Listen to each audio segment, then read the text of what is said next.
I can take Jenifer seriously. Where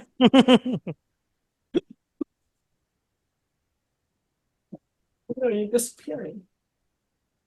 Wait, I think this needs it. what does it need to do? Yeah, well, This meeting is being recorded. I have to say something there. I remember when it was last couple of years ago. It was a few years ago. It was a few years ago. Oh, okay. I can't remember exactly. Yeah. Yes. Yeah, well, a few years. It was a few years ago. Oh, I got my phone. 8 years ago. Oh, So I'm just missing my Atma. If I keep saying the names, maybe they'll show up. Oh, Char just left. That's okay. It was just Char. What's the name for it? But not one of our readers. That's the Char King. So I need my Lesli. Come on, Lesli. Hope you found got my email.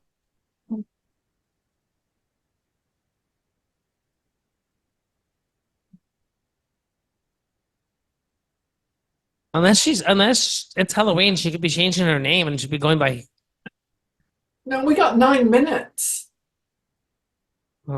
Yeah, hopefully and Atma. I don't know where Atma is. Well, I don't know. Oh, I'm bad at time. I'm gonna have to put her time zone on my phone so when I'm emailing, I can get the right zone.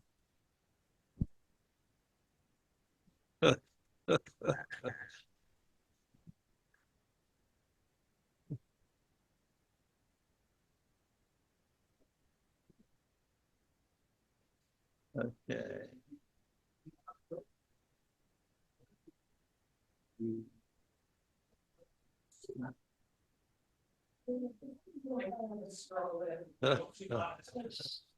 What happened to my video? My video.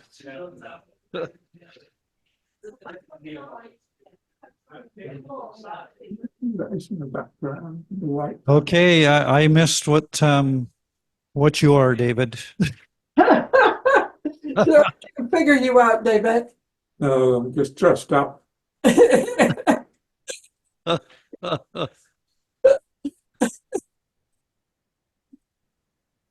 Oh, okay. That's a big hat, a big fur hat. Yes.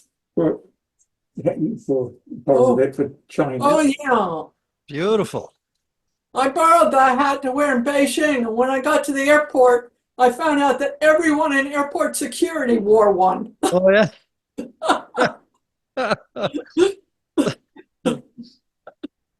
They thought she was a fighter pilot coming to the wrong base. I should have dressed up. Yes. I could have done at least that good.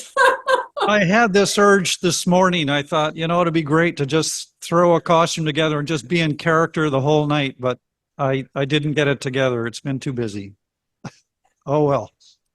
Here.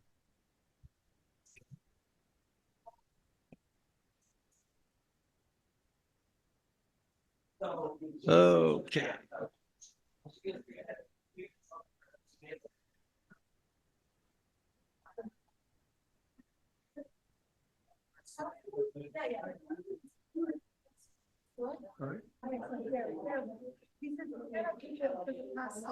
I better run up and get my glass of water. I forgot. Type on the link. Okay, I'll be right back. Go to charslanding.com and events.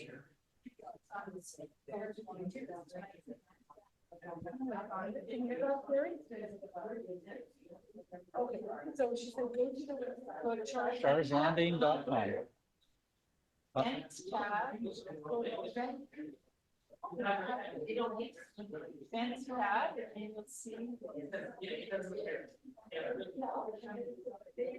Then you'll see tonight's event.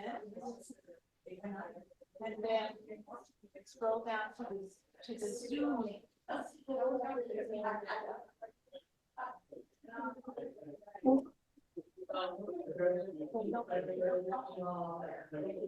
Hey, Karen. Hello.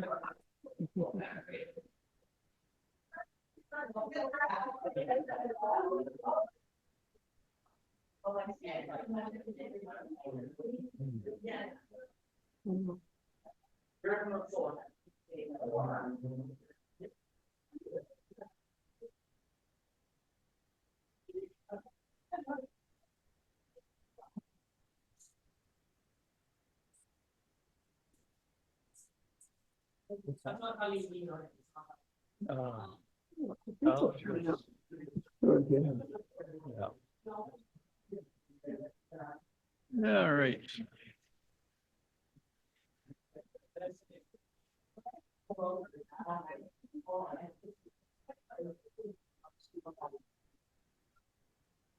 Yeah, that's good, Karl. It's everything good. I just.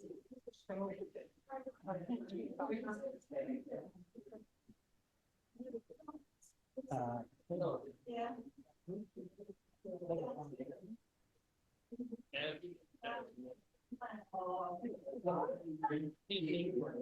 Okay, so it's Peg-Marg. Yeah. Peg-Marg. Put down here 10. September, number 11. Yeah, and well, yeah, I mean, it's Okay.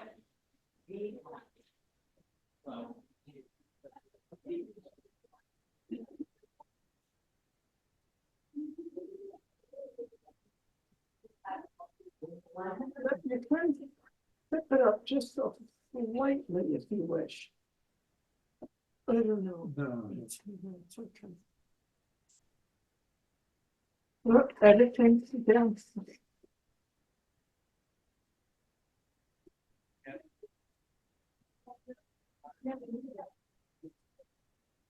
So how was your trip out to the coast, Kathleen and David? Oh, it was wonderful, wonderful. We had beautiful weather. It was really, really nice. Good, good. Awesome. It was sure nice to have you here in person. Oh, we love that. Oh, that was so great. Yeah, that's good.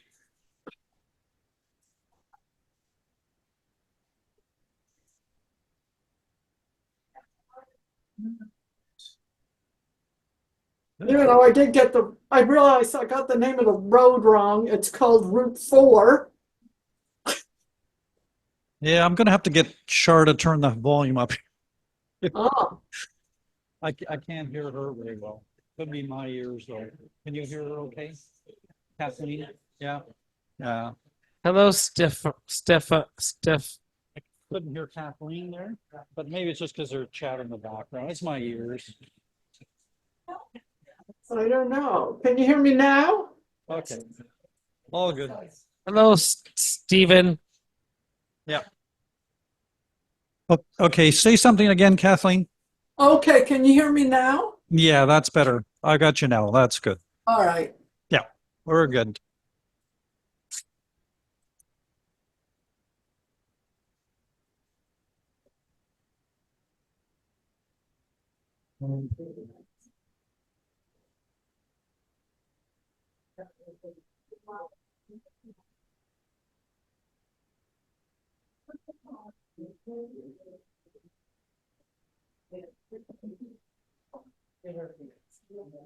Give her a few minutes. Yeah. Yeah, I'm not in a big hurry. We got all night.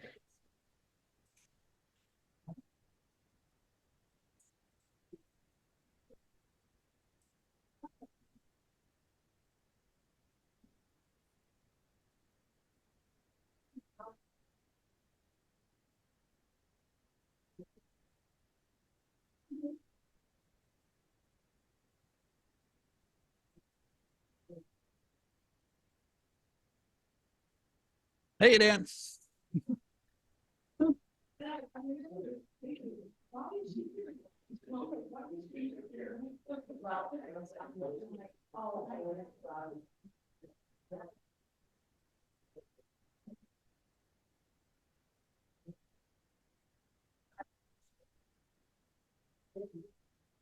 All right.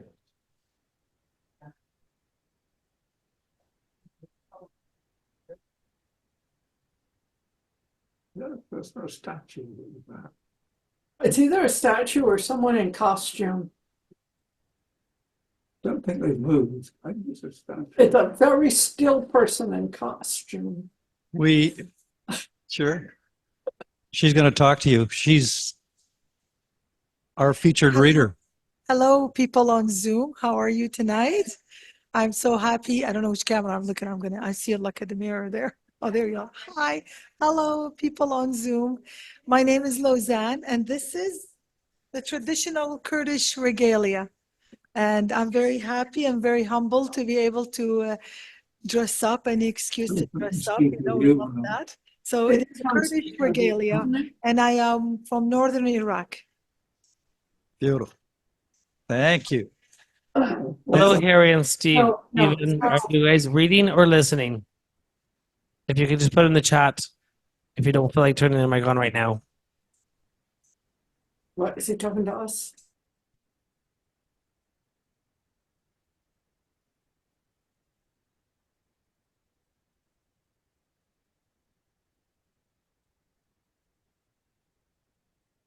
Yes. Yeah.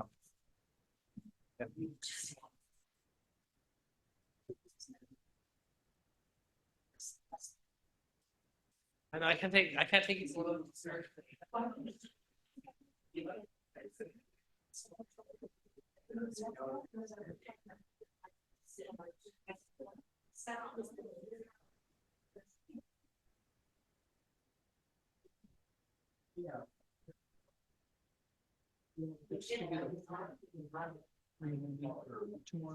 I think so, yeah. Yeah, I'll be great. Just give me a signal. I'll keep an eye on you.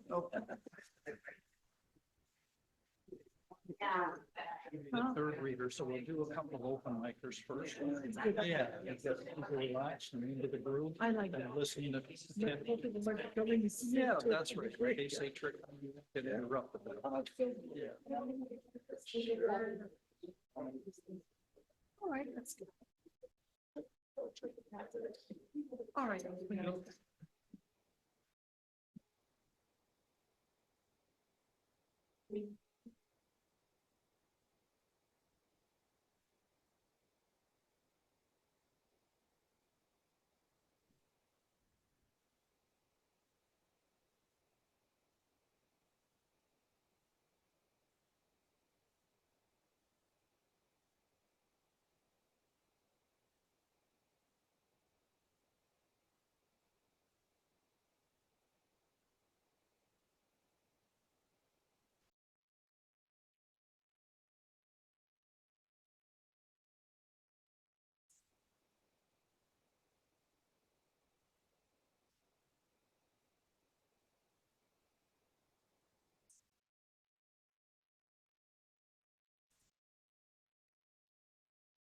I'm ready.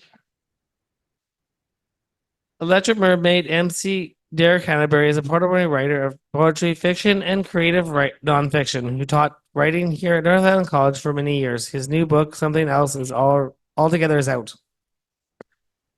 Thank you, Karl. Thank you, and welcome everyone to Electric Mermaid. And great to see some people out there in Zoom land with costumes on, and we've got some here in house with costumes on, and we got all kinds of decorations all around Char's Landing that are quite spectacular. You can see them online, not that well, but we'll maybe zoom in on them a little bit later or something, Char, when you have time. But anyway, great to see a good turnout here at Char's again, and some new people on Zoom. We're always happy to have new readers and listeners come. So welcome to them. September, we're going to get to hear from you later. Really good to have you here. Thanks for joining us. And Harry's on listening there, and Stephen. So really good to see things growing here. And Atma just came on. All right, we were waiting for her. And Leslie's on there somewhere, I hope, is she? We'll find out. Okay. Anyway, we're coming to you live from Char's Landing, as you know, on the unceded territory of the Hepetcheseth and Sishat First Nations, and we're grateful to them and their ancestors for sharing their land with us and allowing us to be here tonight. what can I say? My favorite night of the month, right? Electric Mermaid night, when we get to turn Port Alberni into the literary capital of BC. And as always, we've got this great slate of open micers lined up. And we have a special feature reader who has come and joined us live in-house. And Lozan Yamolky is going to share some of her work with us. She was with us quite a while ago online, she read.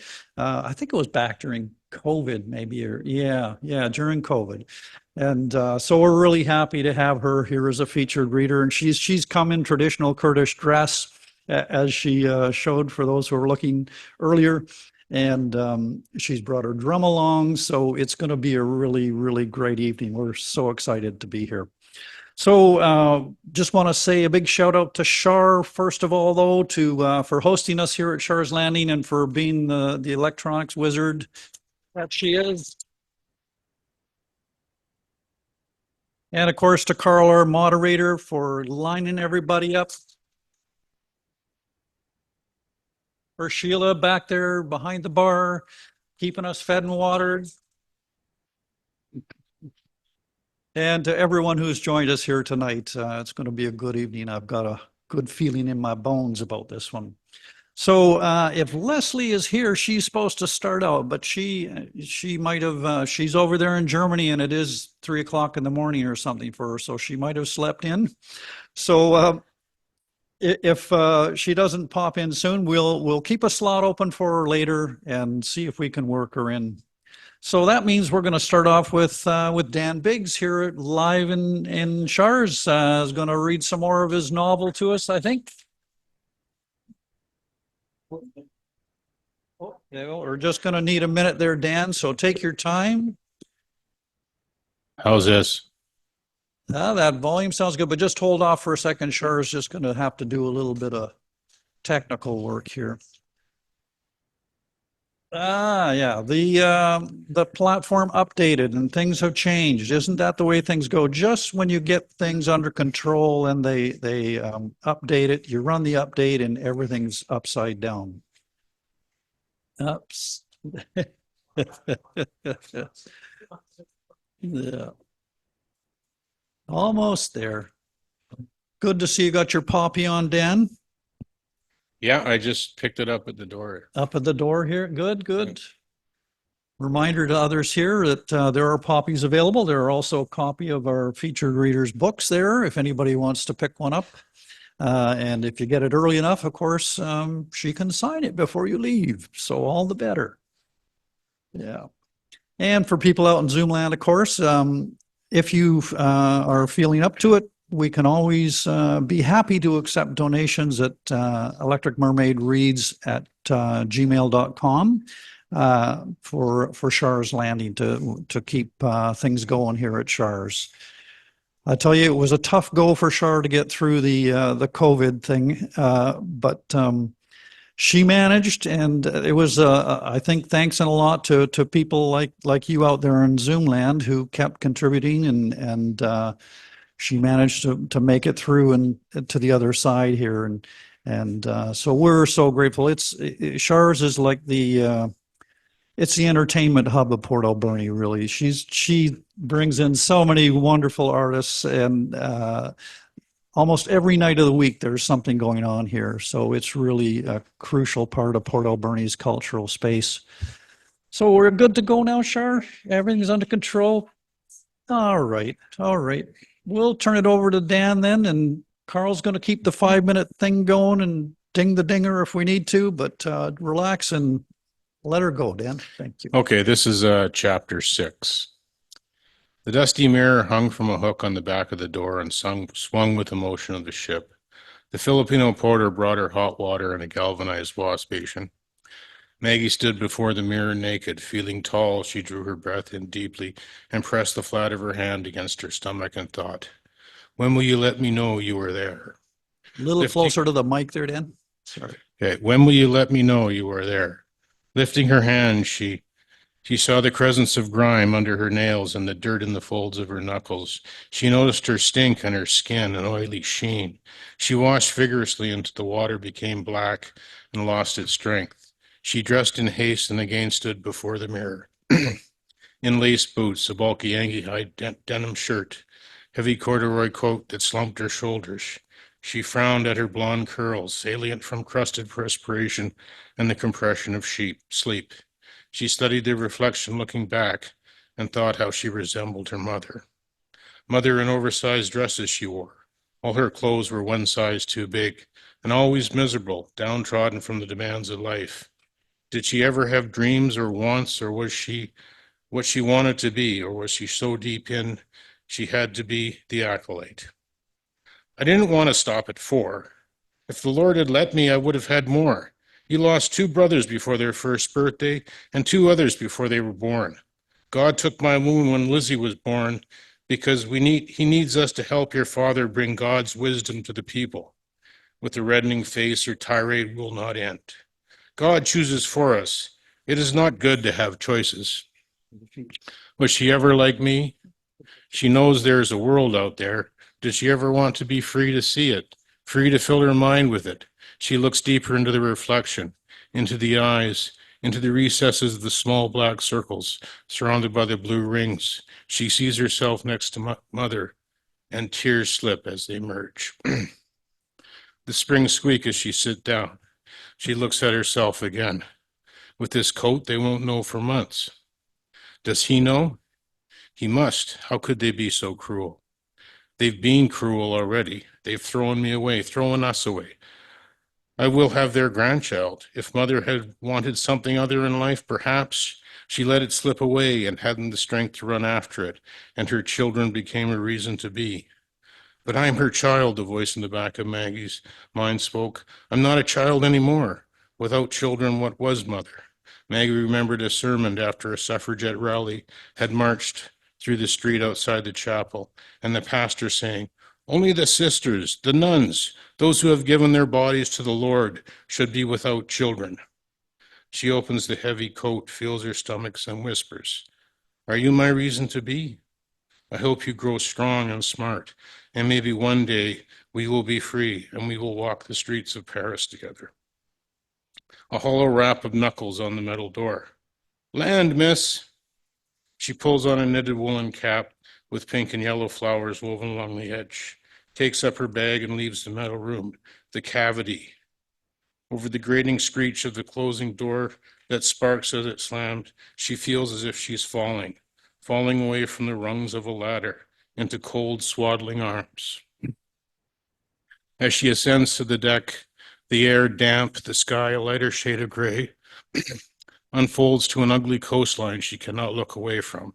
A coastline where the horizon of clouds sits on the treetops, and the dense green descends to the contorted trees rooted on rocks, and the rocks, partitions of great slabs of stone, clamber together as if dropped from on high, and jagged like the edge of a broken knife. Where the sea slashes with fury that breaks the ocean, shattering this into spray, and the sea below, outstretched and moving, like of dense snakes under a great blanket, littered with the detritus of living things, drifting islets of dislodged weeds, brown-rimmed froth, and gyres of tubular kelp. There, perched on a log, a white gull and a smaller gray gull. The gray gull squawks at the white gull, and as they draw her attention, the white gull takes flight with rapid flaps and dangling pink webbed feet until it catches a stream of wind and soars overhead, leaving the gray gull squawking on the log. Her mind disconnects from the passing coastline, and as the myth dampens her face, she ponders about the man she had been sent to marry. In the metal cabin, after she tried to cry the past away, she labored to form a picture. Mother's letter said they met once. She doubted it, just another lie. She always remembered it and had no recollection of a man younger than father that she met years ago at a family picnic.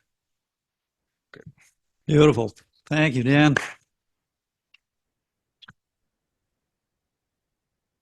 Such fluent prose. You must have had a good teacher or something. I don't know. No, I love that. To try and cry her past away. That's a lovely line. There's some beauties in there.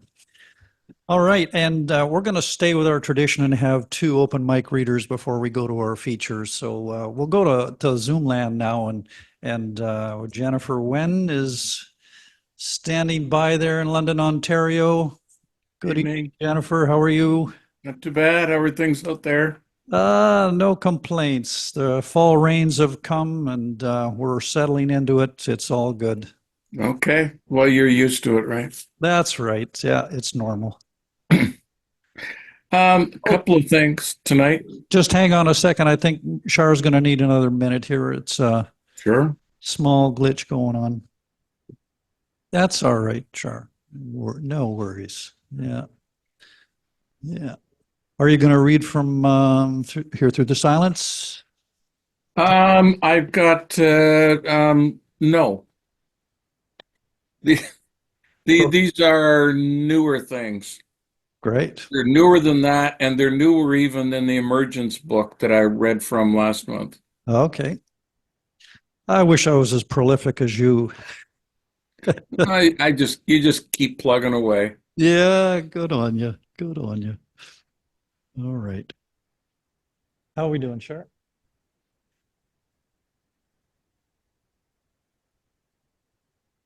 Just can't get rid of me? It's gonna say there. Well, no, yeah. Also, there she is. No, There we go.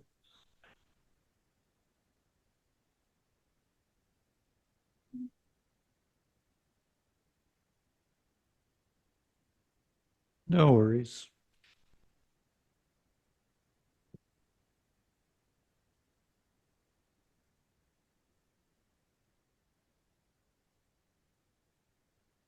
Yeah, we often cast from YouTube to our TV, and Mhm. today, for some reason, all of a sudden, it wouldn't work.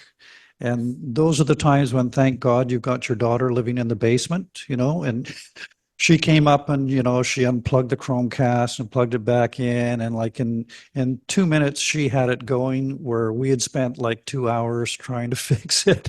Of course you did. Yeah. Oh my God. So, when it comes to technology, I'm just always grateful to leave it to somebody else. So thank God we've got Char to figure things out. Here you go. The Zoom people, can everybody out there in Zoom land see Jenifer okay? Just a thumbs up if you can. Yes, from September. We can see Jenifer. Good. Yeah, we've got you here in house. I think we've got it solved. Okay. Hallelujah. Char's worked her magic again. All right, Jenifer, the floor is all yours. Take it away. Thank you. Yeah, a couple of things. They're sort of Halloween connected in one way or another. The first one, in sort of a quirky kind of fashion, it's something that in my neck of the woods sort of staggers back to life every year about this time. And I ended up writing this. It's from my brother Stephen, and he did a podcast on this topic. Well, that's what he ended up doing with the stuff that he wrote, and sort of at his request, I wrote this. It's called "Ode to a Leafs Fan." Toronto fandom in his blood, born scant days before a famous 1964 Leafs feat. Memory dawned, alas, just after that last 1967 taste of triumph. Drawn irresistibly to the blue and white, emblazoned with a maple leaf, styling himself Team Shadow GM, hanging on to glories like Sittler's 10-point night, hanging on through deserts like Ballard's buffoonery, all to get another treasured shot at the brass ring. Alas, something always happened, from the great one's high stick to the memorable choke against Boston, and like Eurydice pulled back into Hades, visions of grandeur vanish in the mist. But nothing daunted, Sisyphus once more shoulders his boulder. The phoenix, bird, not city, again reborn from the ashes. The Shadow GM plots a new path to victory. Hope laces them up one more time. Noble, stubborn futility to an outsider, maybe, but for the undaunted warrior, loyalty to team, to traditions, to memory. And so, once more unto the breach, prospective celebrations, joy growing with each passing season, gimlet-eyed destiny confronted head-on This surely will be the year. Yeah, that should be read every year. Yeah. Yeah, yeah. It said, well, we'll see if it's another 50 in a row or whatever it is, 60 almost now. Hopefully not for his sake. The next one, this is beyond the book Emergence I read from last week. It's part of my next project after that one. It's fairly new. And what because this isn't too long, just a quick little anecdote. This is part of a little set. And where this got started was in a dream a couple of months before he passed away. Composer George Crumb appeared.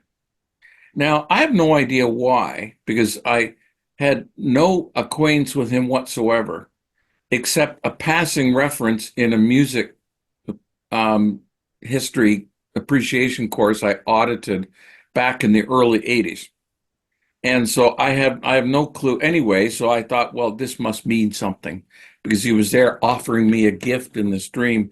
Well, anyway, to cut the story somewhat shorter, I ended up looking at doing a little set, and these pieces are double ekphrastics. Now, what he did is he wrote two sets, 10 each, of suites called Metamorphoses. And he responded to 20 different paintings.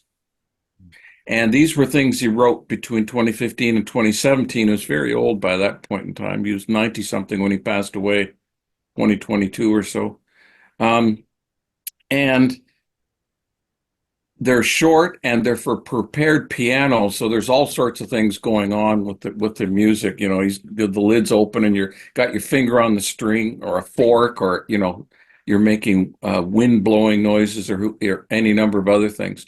So anyway, what I did is each piece responds to the original painting and to his musical response to the same painting, if that makes sense. It's sort of double ekphrastic. So the spirit of this one is kind of in the syncs up with the season. It's called Clowns at Night, and it's after the painting by Marc Chagall done in 1957 and the musical response by George Crumb, 2015 to 17. So you can look up the painting, listen to the music, but I think the piece is okay without doing that. Sanctuary faded into the distance. Crescent moon double refracted from pale to dusky purple, veiled by shuddering night. Unhurriedly cavorting countenances loom out of the murk. Behatted, white-faced violinist with mournful eyes to the fore, flanked by a yellow-taloned birdman and a green-washed bamboo flutist, all egged on by a little phantom far left. A tinny, callow, bluesy tune languidly waltzes over abyssal resonant chords. A frost-streaked vocalist frames her mouth into song that mutates to mocking moans. A medley of stares that toy and taunt, in turn detonate, knocks on a door, wax on my bedpost, that spawns shivery memories of a long ago, still present child, ever fearful of a deeper, misunderstood fire, up there, top left, pulsing expectantly behind the night. Thank you. Beautiful. Beautiful. Yeah, I saw that Chagall painting clearly in my head when you read that. Very good. Thank you. That was sweet. All right, we're going to go on to our featured reader now. So back here live at Char's, and Lozan Yamolky comes to us this evening, well, further back, all the way from Baghdad. Yeah, but a little bit closer this evening. She's been visiting her sister in Victoria, right? And coming up now, and is going to stay the night here in Port Alberni. And she is a very celebrated poet. She received the Distinguished Poet Award a few years back. She's won numerous contests. One of her poems was first place for the Well, I'm forgetting the name of the contest now, but it was on, that's the one. Thank you very much. Yeah. And we're just delighted to have her here tonight to share her work with us and share some of her culture as well. So we're gonna get that mic set up right for her. Yeah. Yes, thank you. Yes. Hello, Perfect. testing. You can hear me. You might have to get your mouth a little closer to the mic on that one. Hello. Lozan, Can you hear me yeah. now? That's good. Yeah. I can hear me, so that's good. Yes. Yeah. And let me just get a thumbs up from everybody out there on Zoom land. Just speak a little bit there. Everybody can hear me in Zoom land. Hello, give me thumbs up. Yeah, we're Yes, good. I'm getting We're nodding. good. All right. Thank you. Take it away. It's all Thank you yours. very much. I'm Thank so happy to be here. My name is Lozan Yamolky, and I'm very happy to be here sometime because I'm a natural storyteller. I go on and on, so I have to write my introduction to be respectful of the time. I'm very happy to be here. Thank you so much. I live currently in the city of Maple Ridge, which is the traditional land of the Katsi Nation. I'm very happy and very humble to be living on the unceded territories. I am here to share with you some of my poetry. I have some of my books available for you. I am here to inspire, to inform, and to entertain. And I hope I'm going to do that, what I planned. I brought my Kurdish drum, which we call the daf. And the last few minutes of my perform, I'll perform a little bit for you. I'm not a master artist yet. I'm a student, so I hope you be patient. My friend said, Lozan, we don't know how this instrument works. So for all we know, you're doing awesome. So I was like, hey, I'll take that. I must give my respect and love to every poet out there across my path, taught me, encouraged me, helped me, supported me, allowed me to read their poetry, listen to their poetry, and those especially who fixed my English. Because English, my third language, I would like to thank all of them. So I'm very thankful for that. I'm thankful for the events such as the Char's Landing and the Electric Mermaid to host a delightful company and also keep our words and writing flowing. I'm very happy about that. Time to go.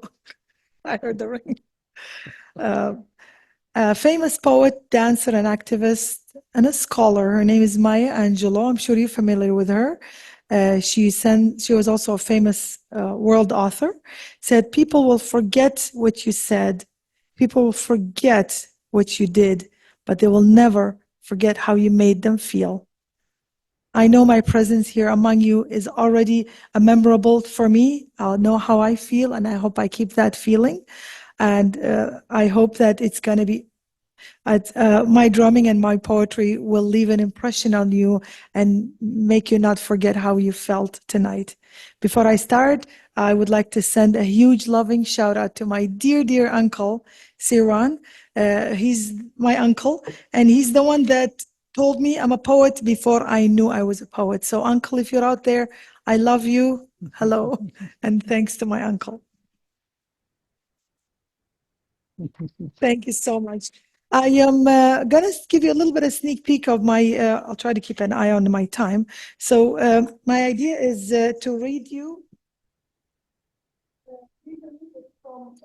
from my upcoming book, which I have been, due to brain injury, unfortunately, I really delayed what I was having planned. But it's getting better. I'm getting manuscript out there. I'm just preparing for a few editing done. I hope you guys stay tuned. Follow me even on Facebook, Lozan Yamolky, and I will update you when the book is out. So the title of my upcoming book will be called Hush, Let the Silence Speak. Before I share a couple of poems from that book, there is something his name, the President Saad al-Hariri, he was one of the prime ministers of Lebanon before 2022, and he said something about silence. So because I speak Arabic and Kurdish, and I thought it's appropriate to read it for you in Arabic, in English, and in Kurdish. So, ما قيل في الصمت, what was said in silence. Away bebedengî gutra. صمتك وقت الفوز ثقة. Your silence in time of victory is confidence. بيدن جيت لكاتي سركوتندا متمانية. صمتك وقت الغضب قوة. Your silence in time of anger is strength. بيدن جيت لكاتي توربونا هيزيا. صمتك وقت العمل إبداع. Your silence while working is ingenuity. بيدن جيت لكاتي كاكردنا رداهينيريا. صمتك وقت الإساءة حكمة. Your silence your silence in time of offense is wisdom. بيدن جيت لكاتي هير شكردنا جيرية. صمتك وقت السخرية ترفع. Your silence while provoked is rising above it. بيدن جيت لكاتي استفزازية سركوتونوية. صمتك وقت الاستفزاز انتصار. Your silence in time of ridicule is victory. بيدن جيت لكاتي قال تكردن برزبونوية. صمتك وقت نصيحة الناس لك أدب. Your silence when people give you advice is politeness. بيدن جيت لكاتي خلق أموشجاريت بيد أدبة. صمتك وقت الاحتياج عزة نفس. Your silence in time of need is dignity. بيدن جيت لكاتي بيوستيدا ريزقرتن لخوت. صمتك وقت الحزن شقوى لله وحده. Your silence in time of grief is your complaint and trust in the Almighty God. بيدن جيت لكاتي خم ببجدارية بتمانية بخواي قورة. لا تنطق بالكلام إلا إذا كلامك كان خيرا من صوتك. Do not speak unless your words are better than your silence. تنها كاتي قصبك كقصة كانت باشترة لبيدنجيت.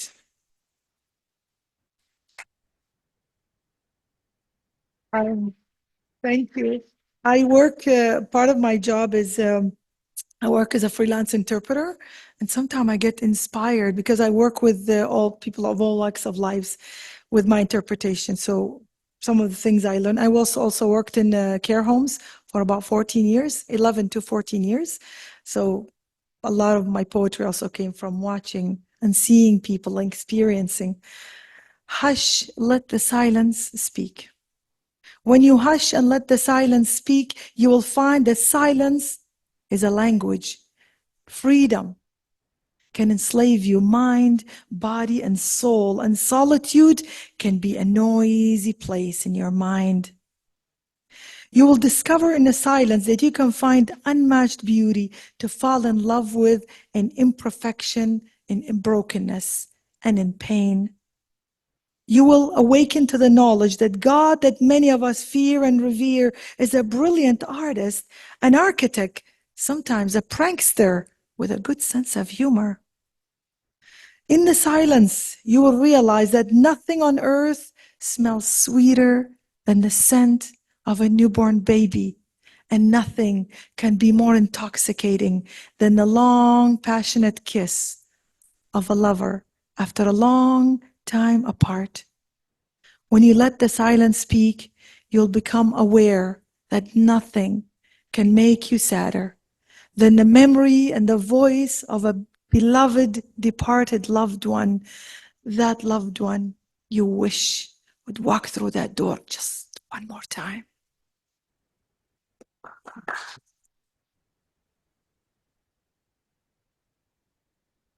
I wrote this during COVID when everybody was locked down. I am sorry, I'm going to bring back some good and bad memories. I'll try to stick to my poem. So this one, they did an anthology, one of Ashok Bhargava, he's also the president of the Wenn, Writers International Network Canada, and he gathered some of the poets. He said, while you were locked up, write poetry, let's go, let's get it done, come on guys. So he got a chapbook done, beautiful. I believe it's called Poetry During Quarantine, or I didn't bring a copy, but I'll show it to you on my Facebook soon. The planet is healing and so is my heart. Are we good with time? Okay. We're good. All right. The natural world has been altered. Our natural world has been altered since the planet far and wide pandemic was declared. Streams from melting snow caps continue to flow.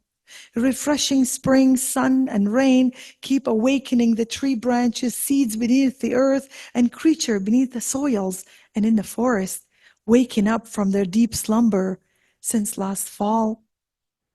It is awakening them all from the grip of last year's unforgiving winter, ice, sleet, and snow. Ocean waves and tide maintain their natural rhythm, such as like clockwork, ebbing or flowing, the way they've done since the beginning of creation. April puffy blue skies are still rolling across the clear blue skies, and the breeze is now breathable, scentless. I remember how clean the air was for a while. Air without the haze of a human-made smog, mountains far away can be seen now, crisp, clear. A mother deer wandering on the lawn, grazing on the empty front streets, and her fawn nurses unthreatened by anyone. A squirrel forages, nibbling on a freshly blooming greens, spring shrubs, and birds continue to sing from dawn to dusk, uninterrupted by the massive, non-stop, go, go, go, I gotta be somewhere, let's go. Birds in a backyard are sounding like we're in the Amazon rainforest. Magnificent symphony. Soothing silence enveloping every town all across the globe. Calm demeanor or every person on the face of every person I see. And the real and strong connection than ever before, bonded families that I've never spoken even in years. Our fast-paced go, go, go world has changed, yet the natural world unchanged. The bothersome routine and demanding life have changed, and so have our priorities, our hearts, our minds, our thoughts, our relationships. Creatures observing the sweet reprieve and taking it all in, strutting around on the street like runway models, showing off beauties we have only seen on screens and on pages of magazines. And so as the planet heals from the damage that we have caused it, our heart is healing along. As we gradually return to the familiar rhythm and new life, we found comfort in isolation, healing in loneliness, pure sweet medicine in just breathing in and breathing out, breathing in and breathing out, breathing in, breathing out.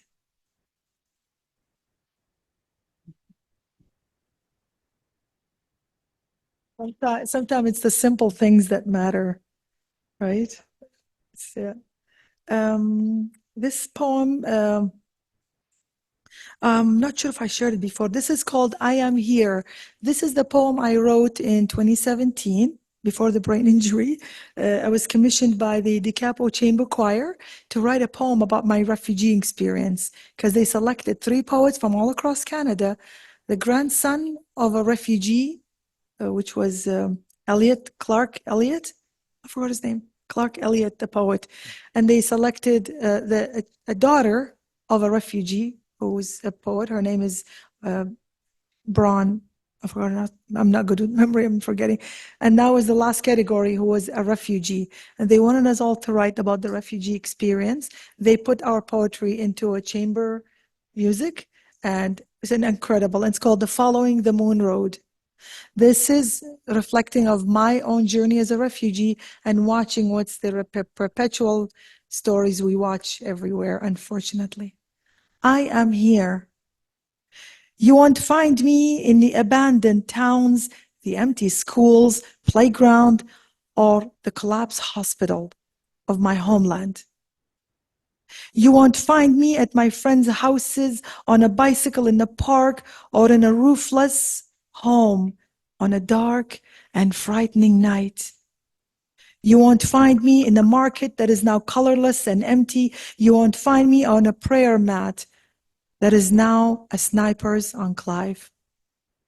You won't find me on a merciless rocky mountain path overflowing with women and children searching for safety under a brutal, hot sun.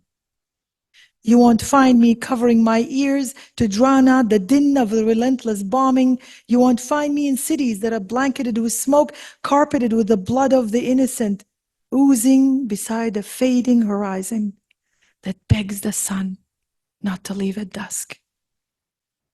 You won't hear my name mentioned in the keening cries of parents left childless in the mayhem, nor will you find me buried along those perished from hunger and thirst and pain, longing for peace, wanting peace, and you won't find me among those girls bought and traded and sold and used, spoils of war.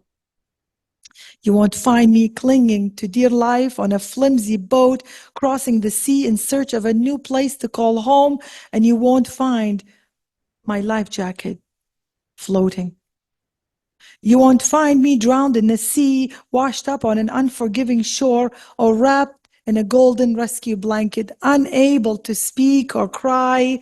You won't find me in the crowd feeling the imminent and terrible end. You won't find me fenced in behind a gate which I cannot escape and at the mercy of an army that cannot understand the words I speak. You won't find me dousing flames of a burning refugee camp in Lesbos. You won't find me picking up food scraps from a garbage dumpsters in Vienna. You won't spot me escaping bulldozer, crushing my family's makeshift home on an icy dawn in Calais. You won't find me where I used to belong or where I have been lost in this journey. I'm no longer languishing in that refugee camp. I'm not there because I have been found. And just like a tree, I have been planted in a sacred soil. I am here. I am here now. All you must do is help me grow because I am the child and this is the village.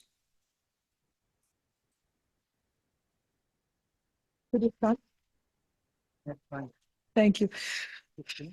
This is a twist and take on the, takes a village to raise a child. And Canada, they said Kanaka is village. So that's like trying to stir up compassion in people when you're talking about children, right? It's a little small love poem I'm going to share with you. That's from my book called Dreamers Needed. This one is Counting Waves. This one's called Unending Love. This I've seen many times.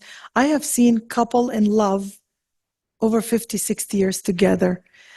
The bond between them, you can almost touch it. They're just looking at each other. You can almost reach out and touch how much they love and they mean for one another. So this is called Unending Love. And that is exactly about a couple that I know very well. And the children, the daughter is a friend of mine. Unending love. He sat by her side. He sat there for hours. She knew he was there. He brought her flowers. He called her sweetheart. He pronounced it so sweet. Watching those two in love was such a treat. Pen pals became friends, then grew into lovers. They got married, and now their friendship is forever. Hard time tested them, yet they remained strong. No matter what trouble came their way, they always sang a love song. They loved holding hands, that I must add. When one was absent, the other was sad. Their love grew over stronger each passing year. No power on earth ever made it disappear. He sat by her side. He sat there for hours. She knew he was there. He brought her flowers. Nothing could separate those two, not even death. He sat there long after she took her very last breath.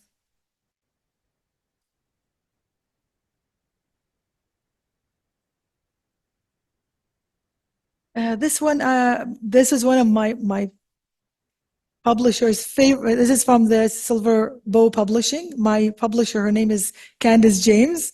Silver Bow Publishing, yay, cheer to Silver Bow, yes. This is my publisher, Candace James. This is her favorite poem. So in honor of my the publisher and the poet laureate and poet emerita, this poem. It's called Your Life's Journey. Unless the city sidewalk has been even once been your bed, try not to condemn the homeless. Unless you lived the countless days and count on nights sad beyond words, try not to pass judgment on those with depression. Unless you have been betrayed by many people and that failed your trust, try not to be too quick to criticize those who have trouble trusting. Unless you have felt the deep anguish of a woman's terminating a pregnancy, try not to hatefully question a woman's right to choose. Unless you have been displaced beyond your control in search of a new land in a foreign country, do not scorn refugees. Unless you have been ill to the point of finding it difficult to care for yourself, do not judge those who live in messy homes. If you have never had to choose between dressing well, feeding your hungry stomach, buying your medication, or pay your bills, or even keep a roof over your head, do not be condescending to those who are poor. My heart aches seeking freedom. My spirit loves living life. My crying voice singing beautiful songs. My arms are stretched wide open, seeking peace. Reach out for me. I am everywhere. I am the nobody you just passed by. I am the one you just avoided making eye contact with. I am here because I am part of your life's journey.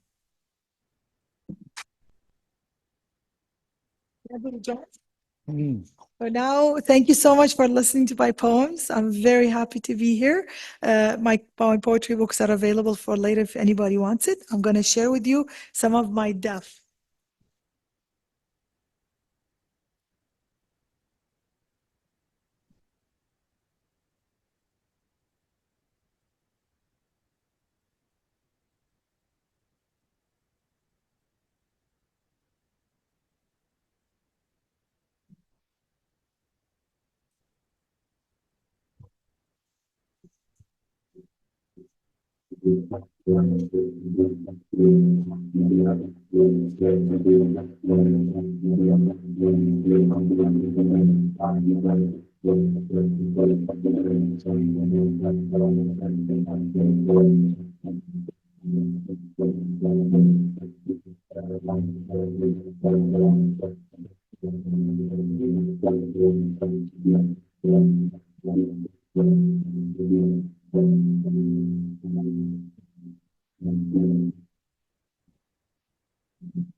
Woo!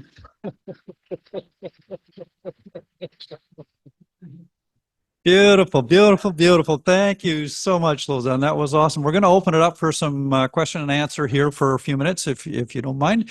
And I just want to say how much I enjoyed your poems, especially that one, "I'm Here," was so emotionally powerful. And I just want to say we are so glad you're here. So sharing your work with us. Thank you. Thank you. Thank you. So I'll encourage anyone out there in Zoom land. Oh, there's Leslie's made it. Hello, Leslie. I just woke up. All right, we're going to squeeze you in a little bit later, not to worry. So if anyone has any questions out there in Zoom land, please just feel free to unmute there and jump in, or throw it in the chat and I'll relay it. And anyone here, we have a microphone up here in-house to come up and ask any questions from. So yeah, that was wonderful, very moving. I'm going to jump in here because I Sorry, what? Else. Oh, did we have a question there? No. Oh, no. No. Okay, all good. Sorry. All right, that was you, Leslie. Yeah, yeah, Put the crown on. He's putting the crown on. It's part of the package. yeah. So, yeah, I mean, obviously your personal experience is core to your poetry, and I'm just wondering who you would cite as your sort of major poetic influences. So do you take them more from your Kurdish background, from the English side, or Arabic world? Yeah. When I was back home in Iraq, obviously you think in Arabic, you speak in Arabic, everybody else here. So the poetry comes in Arabic. When I lived in the north, when I started to be more fluent with my native mother tongue, Kurdish, I had some very small, because I was there for a little bit, it was Kurdish.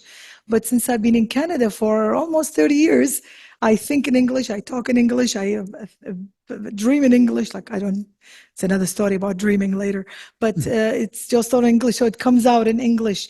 And before the brain injury, I would actually dream it or actually see the poems.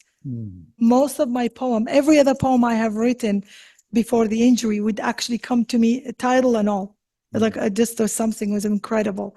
But with a brain injury, I had something called aphantasia, where I'm unable to see dreams or imagine. So my poetry lately, since the accident, is just physically what's happening.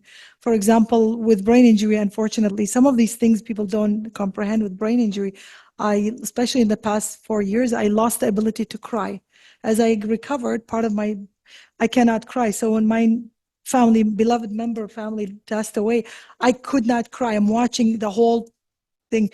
Instead of crying, I wrote poetry that made everybody cry. So for me, that was for me in a way that it was a healing for me in a way, because I was expressing the pain I was watching on. So for me, it comes with experience of everybody around. Pablo Neruda is one of my awesome poets that I love. Pablo Neruda. My uncle's poetry is incredible, Sirwan, but he writes in Arabic though. Beautiful, beautiful. Yeah, and talk about turning a challenge into a gift by being able to take your tears and put them into your words and bring the tears out of others. Yeah, and then I watch them cry. It's very hard. One of those things you cannot really put a finger on it, right? But it comes out. It was incredible. Like in a matter of 3 or 4 weeks from the moment of the tragedy, I wrote about 12 or 13 poems, which was very rare. Since the brain injury, I would write 1 poem a month versus writing 2 or 3 poems a day before the injury. So it was really but during this, as a suffering, the poetry comes out. It's beyond our control sometimes when you're a poet, right? Wow. But yeah, I appreciate the question, yeah. Fabulous. Anyone else have a question out there? No? Oh, we're good. Okay. Oh, Kathleen there in Zoom land. Go ahead, Kathleen. Mute. Wrong unmute. Okay. That was beautiful. Thank you so much. This is a kind of may seem a foolish question, but I'm just wondering, what is the difference between writing poetry in Arabic or Kurdish and English? I mean, it's obviously not just the words. Is it a whole different rhythm or? Absolutely, it's different. I know I'm gonna make your brain twist a little bit. I'm a freelance interpreter. I cannot interpret my own poetry. It's very hard. In Arabic, I'll give you just one example. I'll be nice to you. In Arabic word lion, it has 300 words. Wow. So the Arabic language is very difficult. There's a lot of plural, female, male. You can talk and address one person, 2 people, more than one, address a group of people or group of ladies. So language in Arabic is very challenging for me. Kurdish language is beautiful. My vocabulary is not that strong in Kurdish, but all of them, when I read or listen to Kurdish poetry, are absolutely inspiring, very beautiful. And it is for me, English comes much more fluent for me. It's easier too for me. My mother tongue is too difficult for me, my mother tongue. Yeah. But I want to thank you for reading that part in 3 languages, because that was wonderful to hear. Mm-hmm. And it was interesting that we were just saying that we could hear that there was a difference between Kurdish and Arabic. A big difference we heard. Mm-hmm. I'm very happy you enjoyed it. I really am. I thought it was I thought I would take that opportunity since I'm wearing Kurdish. I thought speaking and I speak my original language. I thought it's like, it makes a good sense. And I'm glad you enjoyed it. I really am. I'm happy. Thank you. Mhm. Beautiful. And it was all I could do not to get up and dance when you started drumming. That was, or I could picture the dancers, picking up the pace, and Yes, yeah, beautiful. And have you been drumming as well for a long time, or? It's recently I started it just before COVID. I found out about it and I love the deaf, and I was not brave enough to learn it. But when I found out there was a Kurdish teacher who was teaching people at the Mosaic in Vancouver, I needed it because I was with brain injury. You become shut in. You don't go anywhere. Noise was bothering me. TV was bothering me, but the deaf didn't bother me for some reason. And with the deaf comes the instrument you put in your ear because the metronome. Mhm. Yeah, we have that in the ear. We put it in your ear and you learn tum taka tum taka tum taka, right? Apparently it's actually helps your brain, the two sides of a brain communicate. Ah, So it was part of my treatment, I guess. I started taking it. Sometimes I put the headset on just to protect me from the loud noise a little bit. mm. But it's actually, I started during COVID, obviously everything got cut off. Zoom is not very good at volume at the time, so we couldn't do it through Zoom. In the past 3 years, I picked it up, especially this year. And I have a teacher all the way from Kurdistan who actually once a week we sit together on WhatsApp, and he actually guides me through some of the beats. So it's really good. I'm really thankful. But it's such a beautiful instrument. If you think this is powerful, you should see 10 or 20 or 30 drummers together. Together. It'll shake that floor. Mhm. Absolutely powerful. Mhm. Just to quill you about the deaf in Iran, there is a city, a Kurdish city in the northwest of Iran. I forgot the name of the city in my head, but they once a year they have 1,000 deaf, Mhm. 1,000 drummer it goes into one city and they all drum at once. Wow. 1,000 Wow. every single year. Powerful. It's pretty beautiful. And have you ever combined the drumming with your poetry? Have you ever put them together? Just curious. Unfortunately, no. With the multitasking for me is very hard, and I'm very hard with multitasking. I cannot keep a beat and talk at the same time. Mhm. Yeah, so even when somebody else is talking, sometimes I have a hard time. That's why I do it solo. It's quiet. But no, good question. But no, I can't. I would love to, though. One day I'd like that. I'm just planting a seed, that's all. Yeah. Okay. All right. Well, I think that's good. Thank you so much. Really, really, really enjoyed that, Lozan. And a reminder, her books are here. She's got, 4 when the next one comes out, right? So 3 now and 1 more on the way. So congratulations with that, and we look forward to Thank seeing you very those. much. I'm very happy to be here. I really thank you all. Thank- I really am humble. Thank you. No. Okay. All right, Leslie, are you awake enough to do some poetry or some prose reading now, or would you rather wait a little bit? I don't want to put you on the spot. Actually, I just went into shock. I thought I didn't realize you haven't gone off daylight saving time yet, have you? No, oh, that's next weekend.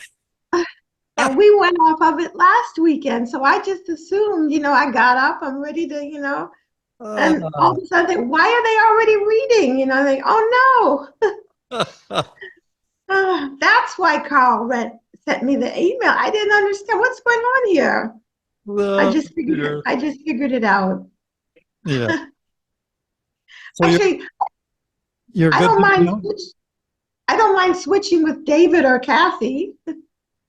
In a little bit of time. Yeah. Oh, everybody wants you to go first. All right.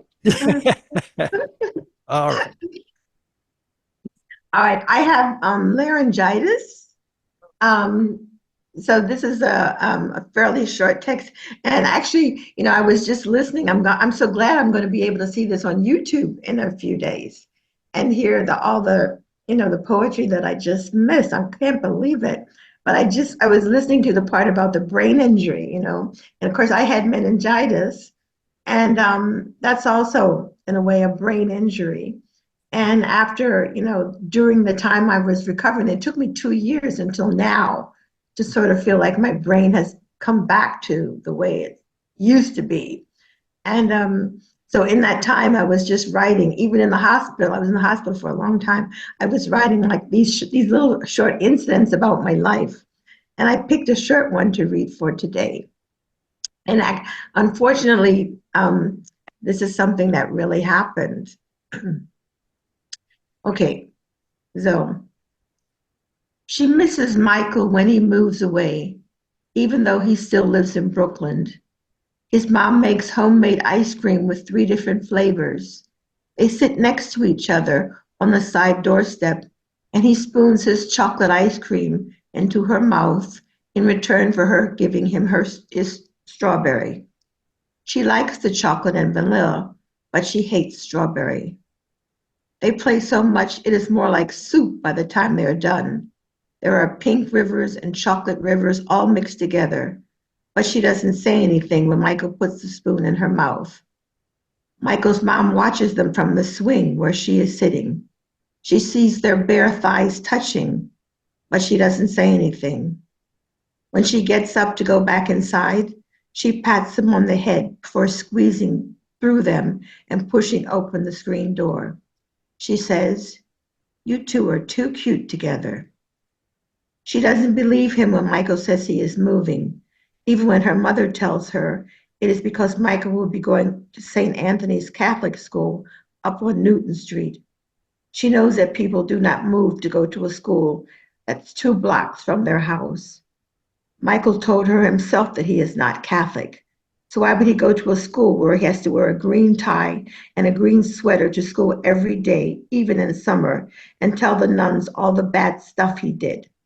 She knows this from her cousins who go to another Catholic school in Washington and have to put baby powder in their bathtub water so they can't see themselves in the wrong places.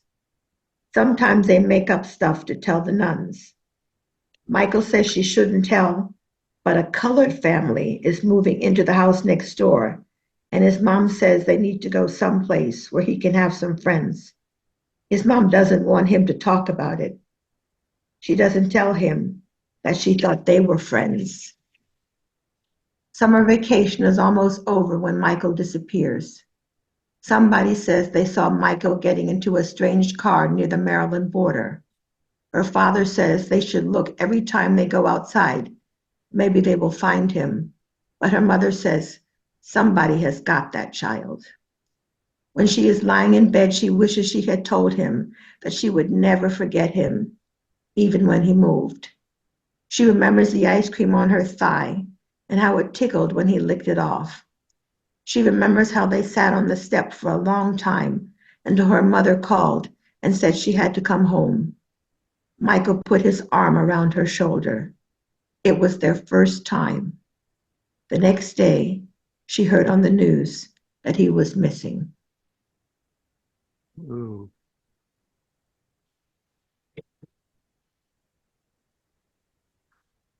Ooh, that's a tough one in childhood, tough one anytime, but wow.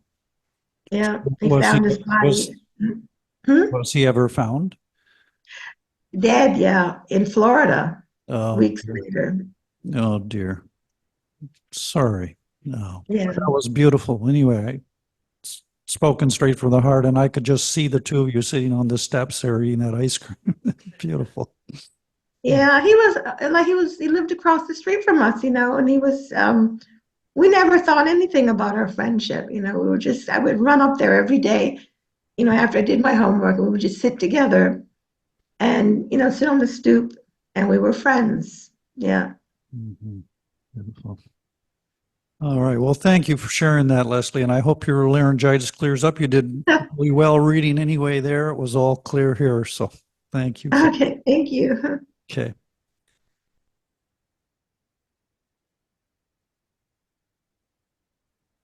All right. We're going to come in-house, live in-house, and Vicki Drybrough is going to share some work with us. Vicki wants to come up to the podium there. And we'll get that mic brought down a little smidge. There we go. Thank you. I did something a little, okay. Yeah, I did something different this time. Instead of using a lot of dialogue, I skipped that, which was Ah, a challenge for me. But anyway, here we go. all right, Okay. go for it. Okay.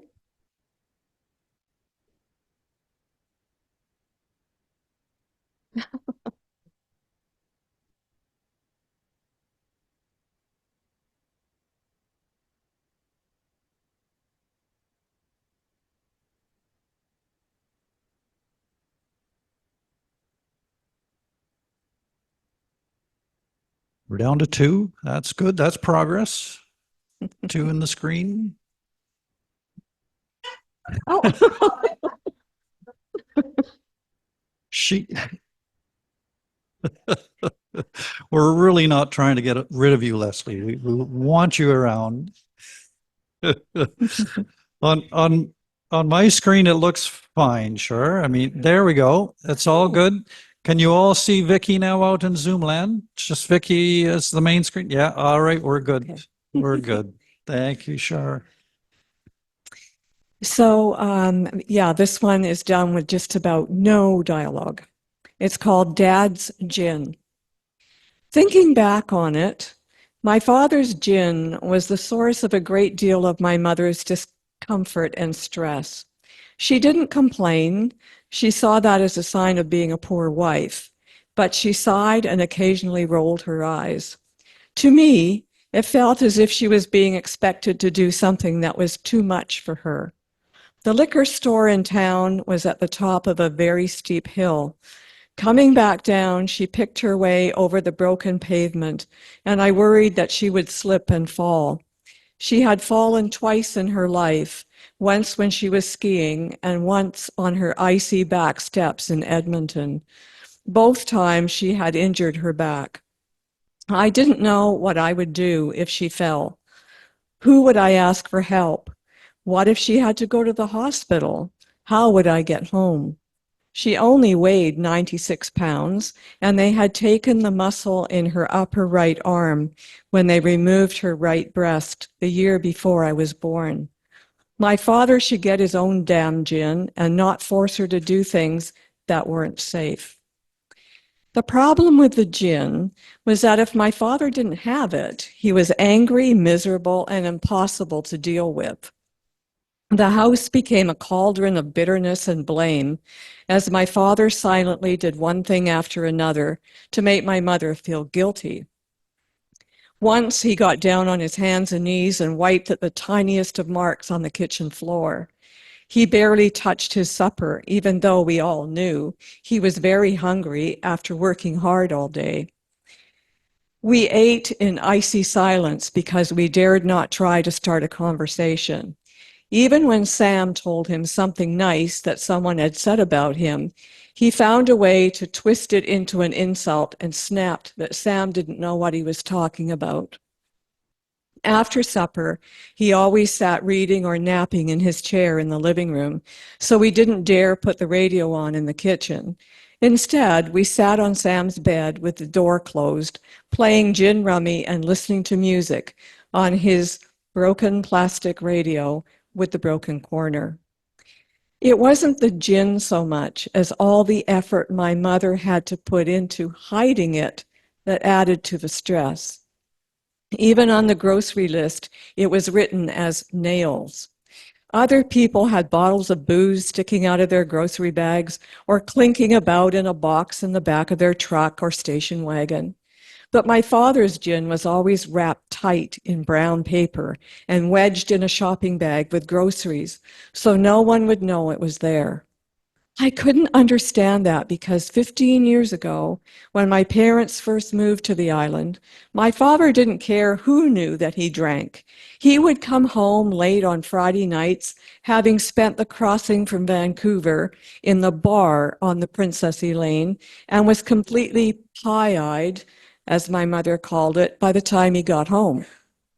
On the rare occasion that my mother forgot to buy my father's gin, she made another trip to town the following day, saying that she had forgotten a few things the day before.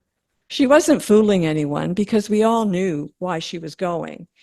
But she walked the 3 miles to the ferry, through town and up the steep hill to get the gin, which she hid in the shopping bag beneath her purse and a few other purchases. Then she would have a nice lunch, a shrimp sandwich in a restaurant, instead of her usual tea bun at the bakery counter.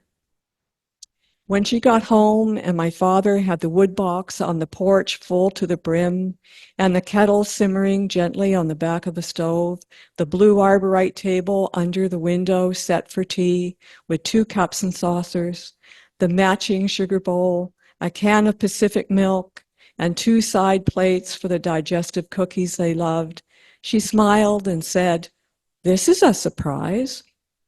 My father lifted the gin bottle out of the shopping bag and carried it carefully to the corner kitchen cupboard. "You didn't have to do this, you know." "Uh-huh." My mother raised her eyebrows and glanced at his back. I didn't understand it then, but something in her look made me think that she was the strong one. Then she moved to the stove to make the tea. "Where did you have lunch?" asked my father. "I had a shrimp sandwich at Glenn's." "Oh, well, that's fine," my father replied. Then they sat down across from each other, my father trying to begin a conversation, my mother trying to be standoffish, but finally giving in from the sheer relief that things were back to normal, and finally chatting over their afternoon tea as if nothing had ever happened.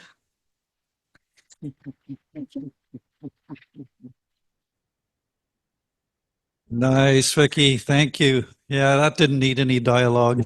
The interior monologue was perfect. Yeah. How the kids see it all, right? And the parents think, oh, they're oblivious to it. Yeah, we didn't miss anything. No, I know. All right, we're going to go out to Zoomland now, and David Kipling is next on our list. He's taking his big hat off, come out of costume. I don't know if he's going to go back in or not. No, he's just going to do the reading. No, you just get me. Just you. Oh, no, it's not. We'll No. take you just the way you are, David. It's all good. See, I have to crouch down to get in this camera. I know what to do with this camera. See, I keep going. All right. Oh, good. Okay. There we are. Okay, thank you. About 2-3 years ago, when we first started coming to Zoom or whatever, and I read a story, and for this month I just run out. I've got no more. I may never write another story, but what happened was a couple of months ago, I entered a contest, and they said 600 words. Now, the story I read these 3 years ago was 1,600 words, and the contest was 600. So I started to take out words, and you can take out unnecessary words. And then I decided, no, what I'll do is I'll take out everything except the story, because what I'd written was wonderful, nice description, of very, very nice, but in there was a story. So I just got rid of everything else. And here it is. It features Rachel, who has been a character in some of my things in the past. So, and it begins as it did. Out of the blue, Rachel remembered the kick of the shotgun. She had just fitted the lens cap on a theodolite and was penciling the angle into a logbook when a bang racketed across the marshland. The road ran straight as a die and flat as it should on these wetlands, waterfowl country. Nothing between here and Holland but wind and birds. Bang, again. A hunter somewhere out on the flats. Her survey crew's yellow vests and the orange cones on the narrow road announced their presence. She didn't flinch at the gunshots, just clipped her note logbook neatly shut and sealed it securely in her vest. 2 of her crew looked at each other. Back at college, Rachel had been a legend in fieldwork and in math, ruthless. As a crew chief, Rachel would send a sloucher back half a mile cross country if their accuracy was 1 inch outside the contract range of error. Yet today, in the midst of today's task, Rachel still remembered the kick of that shotgun. Back when Rachel turned 14, something insisted there was a stage beyond the BB gun that had once wakened her girlhood fascination with physics and geometry, when she had first punctured paper targets on gateposts with a father's shy arm softly on her shoulder. When she was 14, Tom Blake's shotgun still slept in a wooden canvas case in the boot room. Rachel drew it out and sniffed at the film of oil around the breech. She weighed a cartridge in one hand, fingering its waxy red casing, trying to sense the depth she knew was in it. She took a breath and called out to her father on the garage forecourt. "Dad, can I fire the shotgun?" Tom Blake stepped into the house and looked down at her. She stood her ground and looked right back at him. It was scary. "Okay, come over to the quarry. I'll show you how." Rachel felt a cold breath move inside her, like her first time standing wet on the top diving board. At the quarry, Tom made her watch while he swung open his gun. Watch, empty, safe. Then he loaded the gun, snapped it shut, and looked at her hard. Loaded, kills. Rachel had never, ever forgotten the urgency in his voice. He swung the barrel straight at the limestone cliff and fired. Her belly and bare legs flinched under the thin summer frock. It was like being smacked. Her father made her watch as he pulled out the smoking spent cartridge and loaded the next. "There, your turn." She tested the moment and asked, "Dad, could I shoot a bird?" Tom looked steadily at her. "Do you want to?" "You've shot crows. What's it like?" Tom shook his head. "I can't say. I'm not you." Rachel selected a crow pecking among the rocks and hefted the gun to her skinny shoulder. Her father loomed close to her, his whisper wafting the hair behind her ear. "Hug the gun. The harder you hug it, the less it kicks. Same as your air gun, remember? Breathe in, little pressure, breathe out and pull." He stepped back, and Rachel checked his shadow on the ground. The bird had blank eyes, blank like the eyes that peeked at her round the edge of her door when she was dressing. She squinted, breathed in, little pressure, and began to breathe out.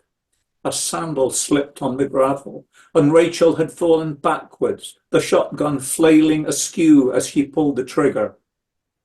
Today, as a survey crew handed in their logbooks and loaded their equipment into the van's racks, one of them grinned at Rachel and asked, "That hunter out there, you being a country girl, right? You must have done some shooting."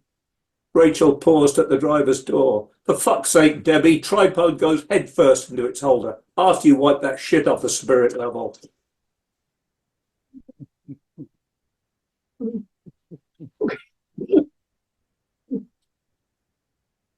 Pared down and more powerful. Awesome, David. Thank you for that. And I did remember when you read the full story before the longer version, but I think I like the pared down one better myself. I've had the same experience where you have to cut it down for a contest and you cut it down, you realize, yeah, it's better. So sometimes less is best, right? Anyway, thank you. All right, we're going to come back to Char's Landing here now, and Karen Poirer is going to share some work with us. Come on up, Karen. Oh, round of applause for Karen.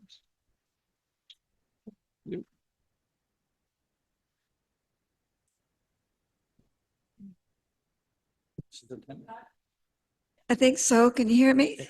And this is a 10-minute spotlight reading, right? So you got 10 minutes to engage us with, and that's wonderful. We can really sink into it. Okay. This is another excerpt from my book, 1000 Days.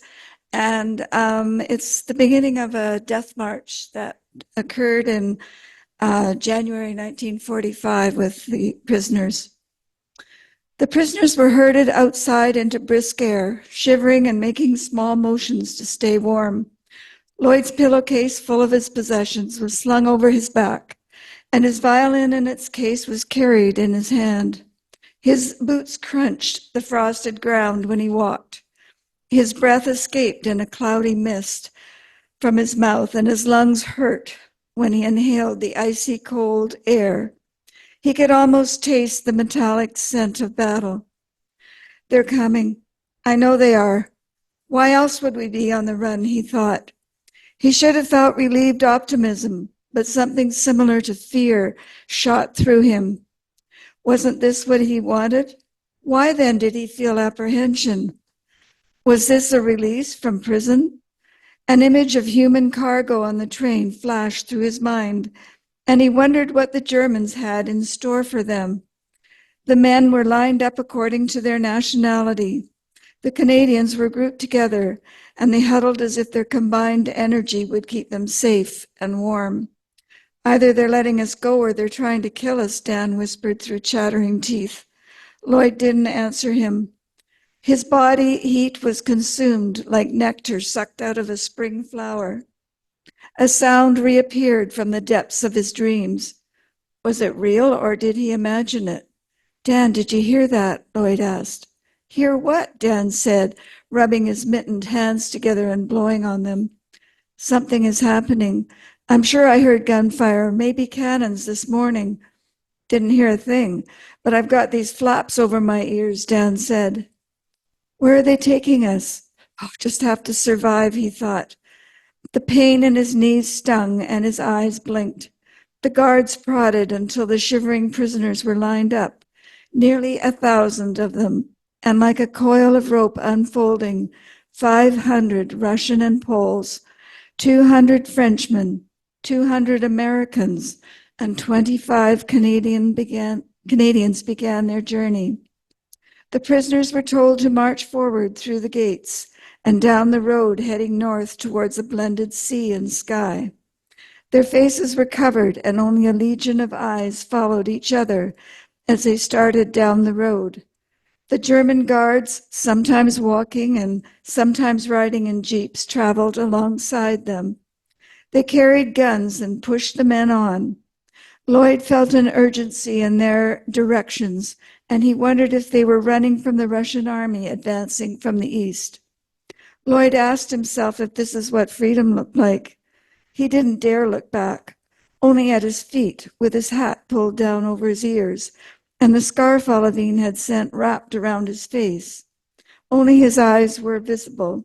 They walked in formation, trying to huddle as best they could to stay warm. The pain in Lloyd's knees became bearable in the cold. He just forgot to feel them. They marched, heads down and close to each other, and as a single unit they seemed absorbed into the dismal countryside. About half a mile from Camp 2D, another sub-work camp for Russian prisoners sat like an ugly scab, covering an infected wound, oozing with human suffering and abuse. Their column was heading towards it. Its sad gray buildings appeared broken down, and its barbed wire fence, bent and spiny, contained the misery held within. As they approached it, the gates opened up, and what looked like human skeletons dressed in skimpy rags spilled out from its gate. Lloyd turned and looked back at the camp they had just left. It was small on the horizon, brown and gray patches stitched onto a blue and white background, its composting ugliness raw and bitter. Lloyd, his voice thin and shaky, muttered to Dan, "Is this what hell looks like?" "Pretty close, I'd say," he answered. The prisoners were halted while they were joined by the inhabitants of the camp. Lloyd's jaw dropped. They didn't look capable of walking at all, and especially over frozen earth through Arctic temperatures. Some were half carried by others. Many were women. It was hard to tell their age. Their eyes were hollow and dead-looking, and their tight skin was stretched over skeletal bones.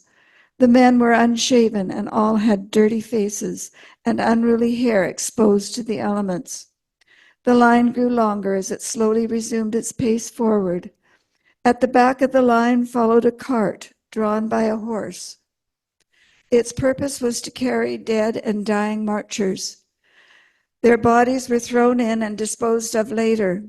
Lloyd walked as if in the body of a zombie. He shook with despair for the starving and disabled Russian people who were trying to walk with them, many falling to the side because they just couldn't go on. An occasional gunshot cut through the air, and Lloyd groaned when he realized the fallen were executed and loaded into the cart. He wondered how many had already succumbed to the ordeal they were suffering. They marched for 25 miles the first day, a long parade of people bravely enduring a difficult march. Lloyd wanted to sink into oblivion, but to keep from going mad, he counted his steps over and over. On the few times his eyes were raised, they lowered again in horror. He witnessed an abandoned broken cart on the side of the road, one wheel missing, and its sides splintered and fractured. Bloodstains had spattered on the broken pieces of wood and on the surrounding ground. Further along on the same side of the road, a frozen carcass lay. The horse's head, with eyes rolled back and its mouth gaping as if struggling for one more breath of air, lay in a crusty shroud of snow. Its stiff and straight legs were extended, and most of its belly was missing, leaving its entrails scattered around it. Even flies found it too cold to feast on the frozen carcass. Looks like a horse. Poor thing was probably starved and worked to death, Lloyd thought, as he trudged ahead. On they marched, not daring to stop or even to think about what lay ahead. Lloyd's stomach roiled, and he fought to keep its contents down. He couldn't think, had to just keep going and survive. Focus on home and one footstep after another, he told himself. He listened for booming in the distance, but it seemed to have disappeared. He wished for the Russian or Allied army to appear, and in his mind he urged them on. He could feel the energy draining away from him as the day went on, and he wasn't sure how his legs kept on moving forward. They felt like sticks with feet grown numb with cold on the end of them. He remembered the long journey through a snowstorm with his father. He was still a boy then, but he'd learned his survival depended as much on his mental fortitude as his physical endurance. Softly, so as not to be heard, Lloyd hummed a song to himself to distract from the frightening cold and sickening sights. The sound of their footsteps over frozen ground kept the beat droning on in the stinging atmosphere. Dan was in front of him and Bob behind. They were closed in as if to contain any collective body heat. He lost sight of Ray and Frank. They didn't stop to either eat or drink. When they finally stopped for the night, some, including the Canadians, were sent into an old barn to rest. The sun was setting on the run-down building hidden amongst scrub trees.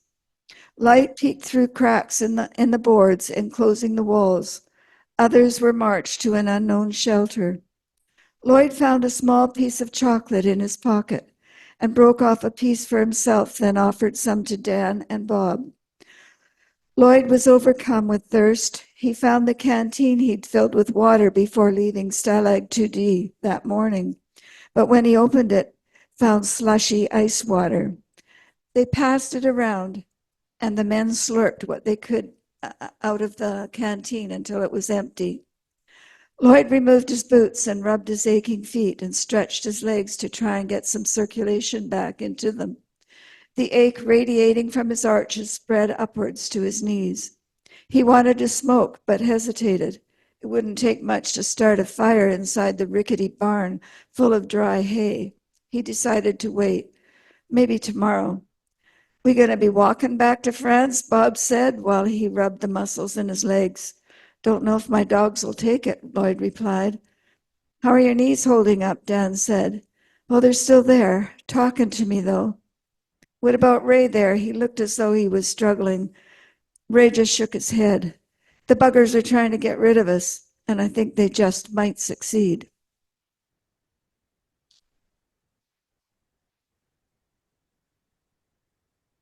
Oh, thank you, Karen. Good timing with that, with Remembrance Day coming up. Wow, that was very powerful. You took us right into the experience, and much as we didn't want to be there, we were there. Well done, thank you. All right, we're going to go back out to Zoomland, and Atma is going to share some of her work with us. I don't know if she's prose or poetry for us this evening, but I know whatever it is, it's going to be enjoyable. Good evening, Atma. Thank you. Can you hear me? We can. Yeah. Okay. Good. Yeah. I'm going to first read the poem that actually ties in with the previous speaker. It's called Restoration, and it's from when I was a small child. Restoration. Grandpa puts a block of poplar in the vise. My sister swivels the handle. I sit quietly on the stool next to the window. The pane is uneven, a skin of ice on a puddle. For this glass, Grandpa replaced when the bombardments ended. I've turned silent since my teacher taped my mouth shut. Grandpa presses a chisel into wood, and shavings curl into serpentine ribbons. They twist into soft nests, while sun filters through brittle glass.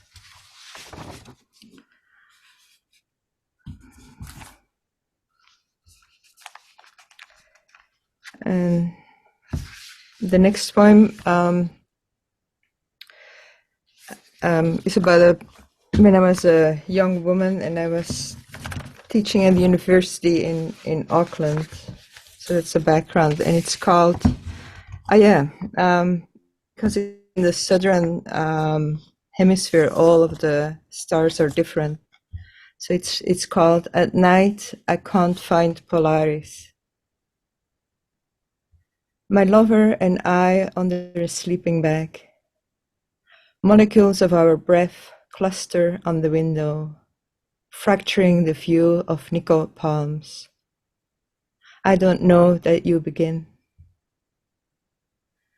Winter sun slips and slides of lava rocks. Everywhere I walk in the bay, ancient Rangitoto watches me. Magma burning in his guts. My friend Cloud in his spotless kitchen, his voice bouncing off the stainless steel. Under soft cotton near his hard rock cells. He doesn't know his death begins. Volcanic mud steams and rises in big bubbles. As my belly grows, my skin rides higher. I teach 100 students. She has beautiful legs, they tell my colleague. I buy you a single tiny shirt, drape its yellow brightness against my own full moon. You stamp your heels inside my womb. Soon we will leave this land of ashes, sulfur.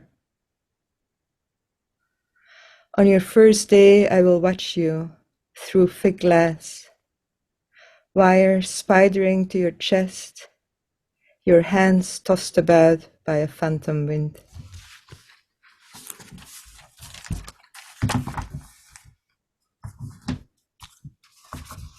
And then the last poem I wrote a few years ago, shortly after my father passed away. And we had a difficult relationship. So this poem is about grief when I guess there was unfinished business or there's something unresolved in the relationship, and it's called Redress.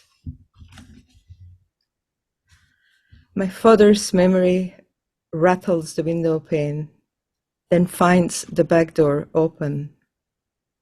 He straightens my husband's muddy boots. I skin potatoes. Earth sticks to my hands, the paring knife. Once people covered mirrors, so when the soul of their beloved left, it could not grab their own. No such precautions in the ICU. Night windows, black mirrors for my grief, as I stood at my father's feet. Now he sits in my kitchen, sticks a peel beneath the wobbly leg. Enough, I rap the table. His ghost drops a bone, I toss it out the window. My pain leaps and spins, can't find a place of soil to rest on, while my father's memory stumbles down the garden path. Thank you. Beautiful, Atma. Powerful as always. Thank you. Thank you. Beautiful. All right, and we're going to come back live in person here, and Peg-Marg Evan is going to read something for us this evening. Come on up to the mic.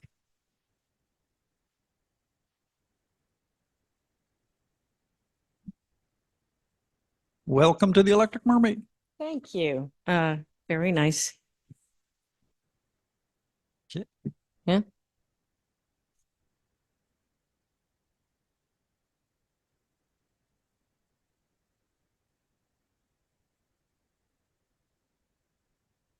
Oh. Sure. Go ahead. You want me to preamble? All right. Go ahead. Well, I have no. Oh, you want me to preamble? Okay. Ad lib, fill in, chit chat. All right. I'll just have a chat with you. So what are you going to read for us this evening? Have you got prose or poetry? I have some prose. Oh, It's sort of yeah, it's a true story. It's like a sort of memoir, I guess you'd say, although I'm not really writing a memoir. I'm just writing some stories, some things, but they're true. Yeah. great, great. And have you been writing for a while or? Yeah, I have. Cool. And I'm yeah, I'd like to try some. I like fiction, but right now I was in a class that was nonfiction, so Okay. Yeah. that's where this comes from. Yeah. What's All right. going on there? All good. That's all right. No worries. Yeah. Are you in a class online or are you going to VIU? Or? Well, I was in an in-person class, and I've just recently moved to Port Alberni, and so I'm looking for writers to be friends with. Good, good. Well, you've come to the right place. Yeah. That's awesome. All right. Okay, we're all good. You can go ahead. All right. Take it Okay. away. Yeah. All right. I was studying the summer job postings bulletin board, my daily routine of the past 3 weeks, when I felt a tap on my shoulder. We've had a request, the Hire Student Agent said, from the city of Lethbridge for a strong female worker. So far, I had said yes to digging a garden plot, painting a fence, and emptying a garage. We think you're the girl for this job. It was the summer of 1980. I was 21 years old, desperate to earn tuition money for third-year university.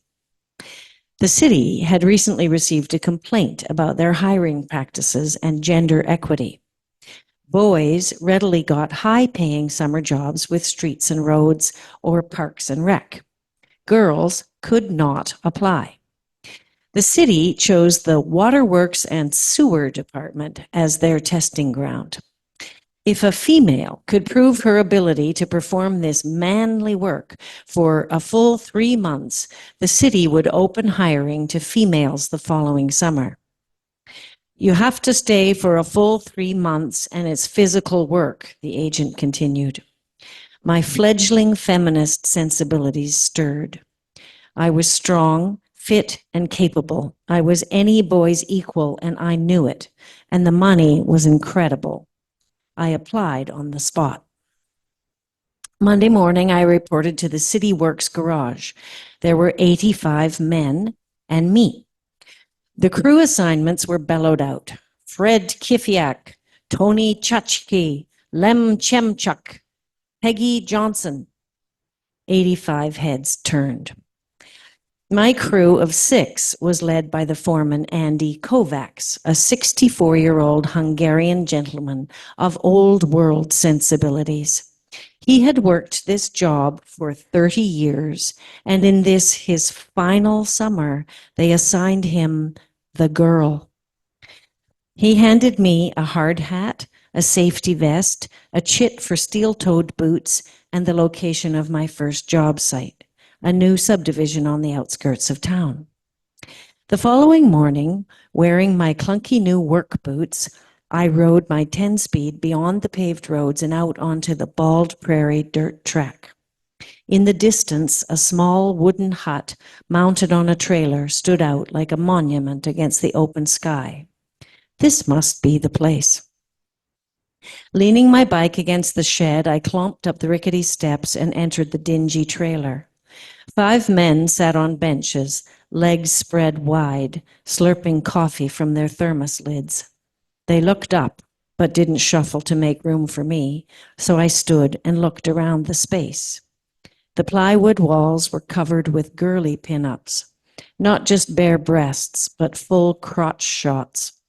The men watched me, silently clocking my discomfort. I studied the floor and waited for Andy. Andy set me to work shoveling a thin layer of gravel onto a freshly laid clay sewer pipe. It was a bright, sunny day. The birds were singing and the air was fresh. I could so do this job. It was the highest wage I'd ever earned, and working 7 to 3 left tons of time for fun after work. The rest of the crew worked a small distance away, supervising a backhoe as it dug a trench. At lunchtime, seeking shade, I re-entered the trailer and found that Andy had removed the pin-ups. The men glowered at me and smirked at each other as they too discovered the bare walls. The afternoon's task was to place a line of new clay pipes beside the freshly dug trench. I stood at one end of a pipe and waited for someone to take the other. A 6-foot, scowling man named John picked up his end and swung the pipe around, forcing me to walk backward. He walked quickly, then suddenly shoved the pipe hard, knocking me flat on my back with the pipe on my chest. He towered over me, laughing, before kicking the pipe off my chest. I wasn't hurt, just furious. I walked back to the stack of pipes, heaved one to the ground, and kick-rolled it into position. No partner required. When they needed to, the men turned their backs and peed in the dirt. As there was not a tree in sight, not even a tumbleweed large enough to hide behind, I simply held on. On Friday, I arrived to find a rudimentary outhouse, again on a trailer, positioned on the site. Andy had noticed. After 3 weeks, we finished the job in the subdivision. By this time, I had learned how to supervise a backhoe, shovel quickly, and most importantly, how to steer clear of Big John. Everyone steered clear of Big John.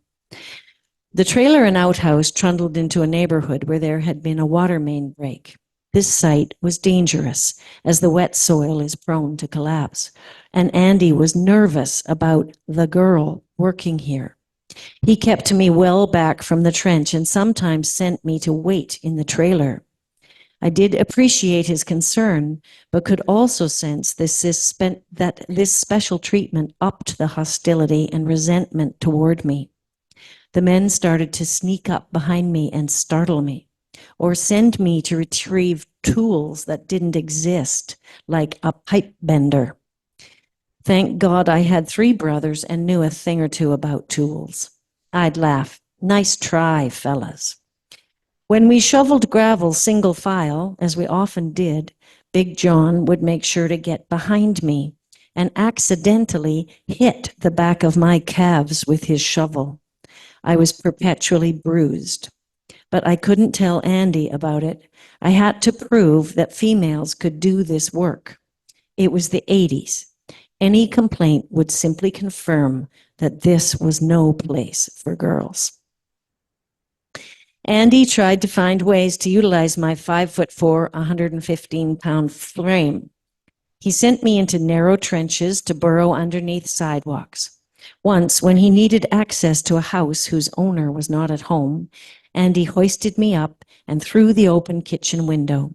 He called out instructions as I rummaged around in the basement, looking for the main water shutoff. We'll have to call it. We're over our 5 minutes, but that was fabulous. Thank you. Thank you. Yeah. You were a groundbreaker. Oh my God. Yeah.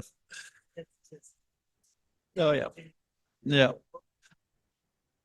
Well, that was fabulous. And I hope you come back next month and share some more. That's beautiful.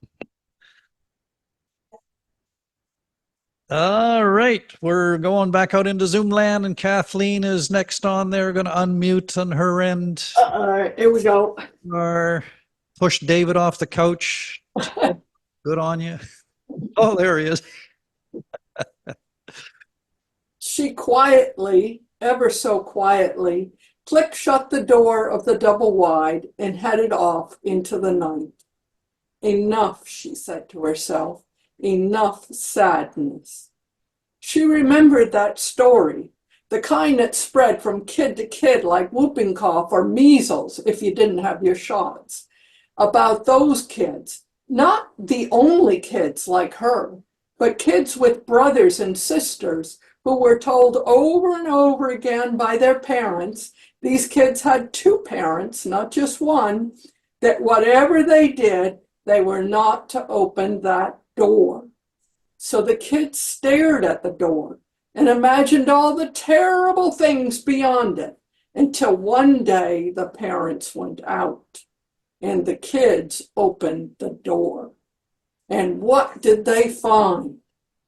Beautiful flowers and grass and trees and sunshine. Those kids had been stuck in a cellar and hadn't even known it. Well, no matter how dark it was outside, she had gone out that door. Enough is enough. The path looked so different in the dark. She imagined what it would be like to wake up to sunshine, to throw the covers off, to not be able to wait for breakfast, to look forward to the world outside. Not like the sadness that kept her under the covers until her mother's shouts got so loud she had to get up and the breakfast would be shoved in front of her. Eat! I didn't drag myself out of bed to make you oatmeal so you could just stare at it. Her backpack was heavy now, with all her clothes as well as her school books. It started to rain, lightly at first, and then huge drops that quickly soaked through her pack. The path got muddier and slicker. At least she wouldn't get lost following the river. That's when she slipped. She reached out, but oh no, don't grab the nettles. So she clung to ferns and grass and mud that all slipped through her hands, and she slid further and further towards the river.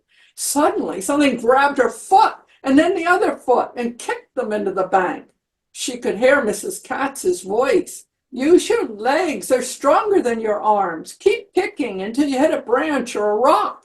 Then you can climb out. Once at the top, she hurled herself onto her stomach, using the weight of the pack to keep herself pinned there.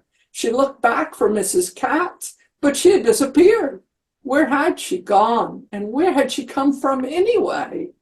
She could feel her heart pounding and told it to be quiet. That's when she heard something else, a low rumbling sound and the cracking of branches. Someone, something was following her, and it was getting closer. She pulled herself up and ran. As she fled, she sang the song the three old women had taught her, the ones who used to visit. The rustling got louder and the grumbling became a growl, and the girl sang in her loudest voice. But it was a high voice, no matter how loud, and whoever or whatever was following her would be able to tell it was from a kid. The person or thing kept getting closer until she heard a giant blaring. She turned toward the noise and could see a woman in the light of a cabin doorway. The woman was gripping a bear horn in both hands. It was Mrs. Hislop, but how could it be? The kid and whatever was following her took off in opposite directions. The rain was pelting down and running down the kid's back under the pack. She was shivering. She needed to get out of the rain. She remembered the cave. The wind and rain still reached into the mouth of the cave. So she moved ever further inward, counting her turns, 1 left, 2 right, and then 3 more left. Or was that right? She pretended to write so she could tell which was which, and yet she still lost track. Just keep moving, she told herself. Then she ran smack into a wall. No, a person. Not here, child. What are you doing in here where no light can ever reach? The person gently turned her around and then less gently started shoving her back along until with one giant push, she told her, "Go to the light, child." She didn't want to go toward the light. She had seen that movie where people's faces melted and horrible things happened. But the woman sounded just like old Mrs. Ip. So she headed toward the light. Back on the path, she once more felt a gentle shove all the way to the clearing where the double wide sat. It hadn't been so lonely there when the 3 women had visited and sung. But for a long time now, it had been just her and her mom. Sometimes other people came to live with them, but after a while there would be arguing and they'd leave again. So you're all she has, child. You know I can't come home with you. None of us can. You know why. I won't stay forever either, she thought. I'll go away, but not yet, she said, as she ever so quietly clicked open the door.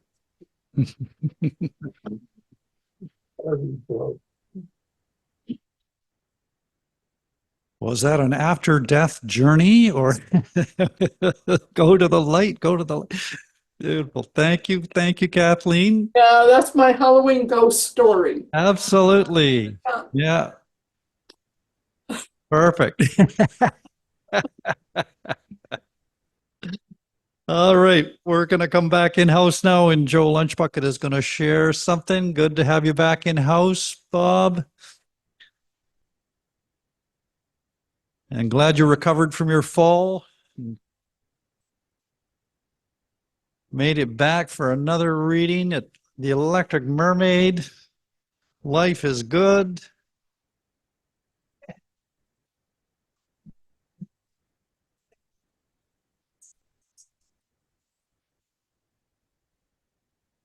I hope I can.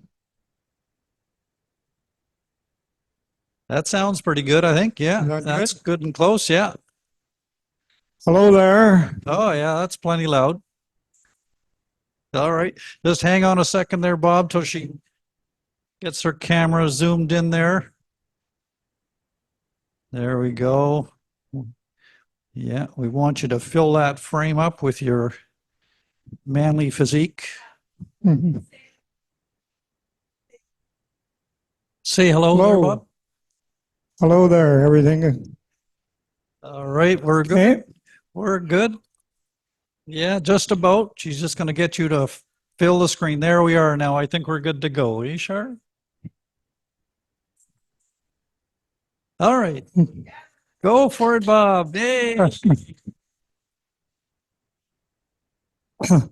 President Jimmy Carter said U.S. was world's biggest warring nation and abides by UN negotiation only if they agree with the legislation. Are they a world bully waging Cold War and discount the cost? And neither party protests if no American lives are lost. Does U.S. media monopoly, socialist Russia and China, does U.S. media monopoly see socialist Russia and China as mortal enemy? Did capitalist greed launch us into space and left our chimpkin in tree?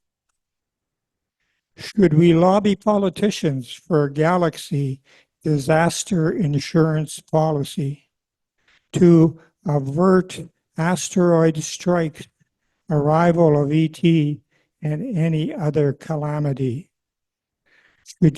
kids and real estate be collateral damage casualty to profit U.S. war industry and buoy the economy. If Earth's democracy can't negotiate peacefully, is the alternative nuclear WW3 our destiny? Did ambition and big brain enable us to top food chain and countries relinquished right of might for negotiation? Would a UN government be the mark of man's civilization? We are our brother's keeper. Why keep them high? Should we for all addicts free safe drug supply, while insulin and blood thinners workers must buy? Did Britain's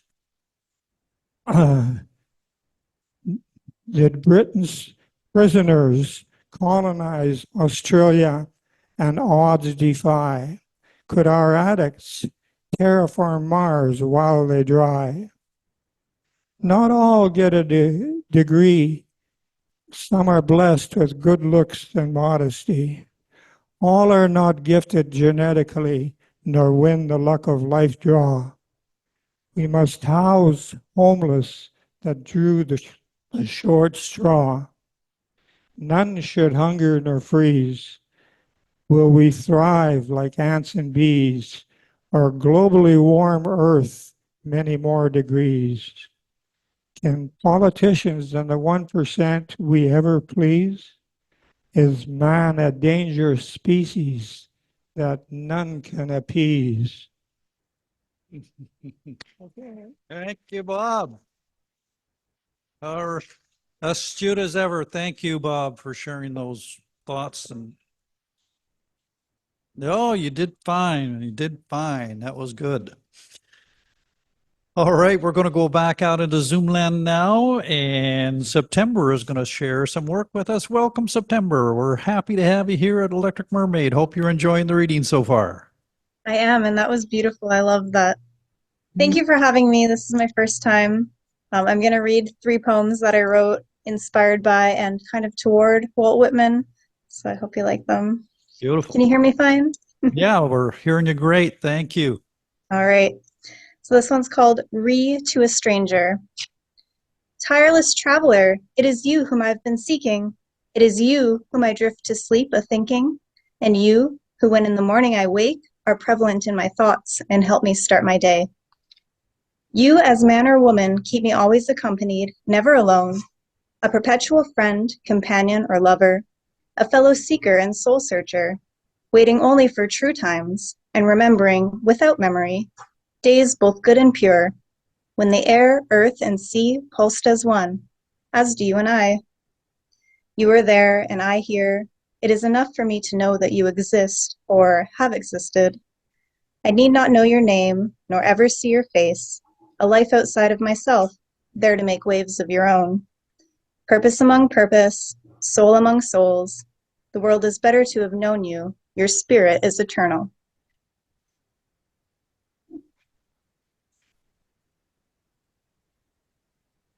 My time I make yours. With what love does my young heart beat? To what thoughts do my deep dreams sleep? With what strain does my arched brow do? With whose time do I spend thoughts on you? Great life is grand from lessons by strife. No price is too large to live left natural. But expectations belie the truth. You curry those which are my secret alone. How do you find me there? Or perhaps it's not you, but a demon set to make longing reality, a spectral force who knows my ways. Is he really you? Is she you? I think he is he whom is who. It's not you. You're but a piece, a fragment of the dream. For he was immense, and not just one could carry what he left, spread amongst us like dust. To him, I need not much of longing. I believe you are, as you said you would be. Side by side, energy doesn't die. And Walt. I thought I knew a man as I knew myself. He sang true to my heart, quelled my fears of the future, knowing that men like he had been here. The timeline isn't linear, and neither is thought, as I return to what I'd known, and it's not. But it's beautiful, and that man was a man, and he lived as I do, he wrote as I do, and he loved, genuinely, as I'd like to. I thought I'd see him passing by, one amongst the multitude. It seems, though, it is I, whom I saw then in my dream. It's always been me. No one can see outside of themselves, but can he?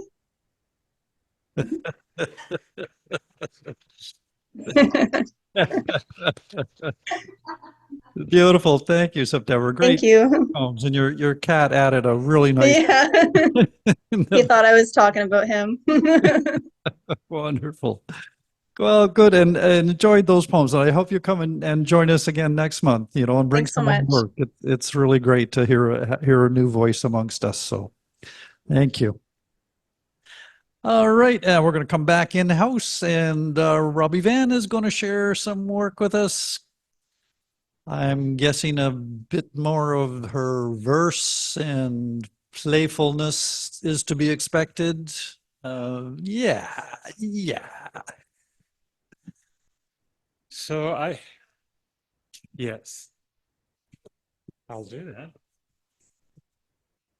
Oh, I see. Just like this. Okay, that worked. Yeah. Thank you. Yeah. Thank you.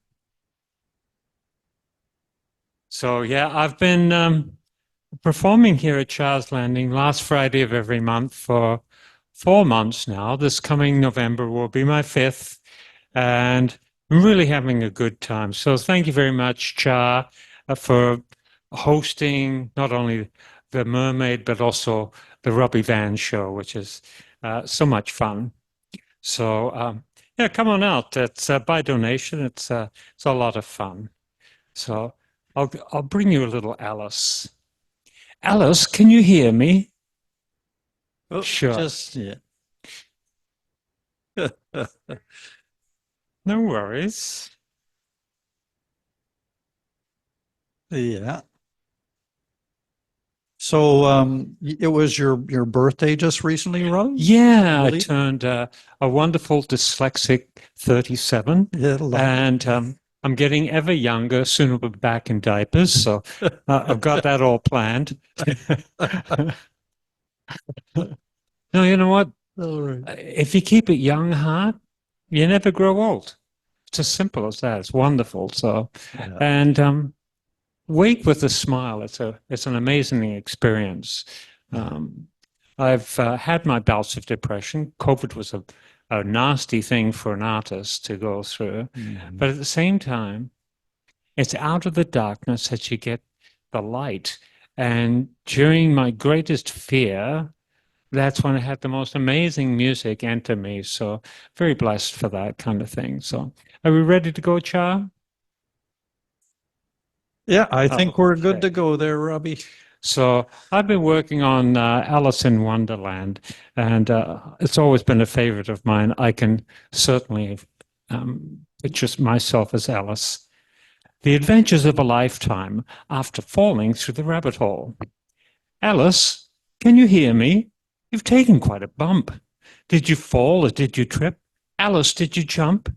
I'd like to talk much longer, but there's been too much debate. I'm really way too far behind. I'm late. Is this Wonderland, she muses? Alice looks around. Her heart is full of peaceful pleasures. She makes a giggling sound. The echo chuckles back at her. She twirls herself around. Music came to lead her on. And look at what she found. Feel the spirit calling. Walk on sacred lands. A soul is ascending higher so she could understand. And the Cheshire Cat was waiting there with a smile upon her face.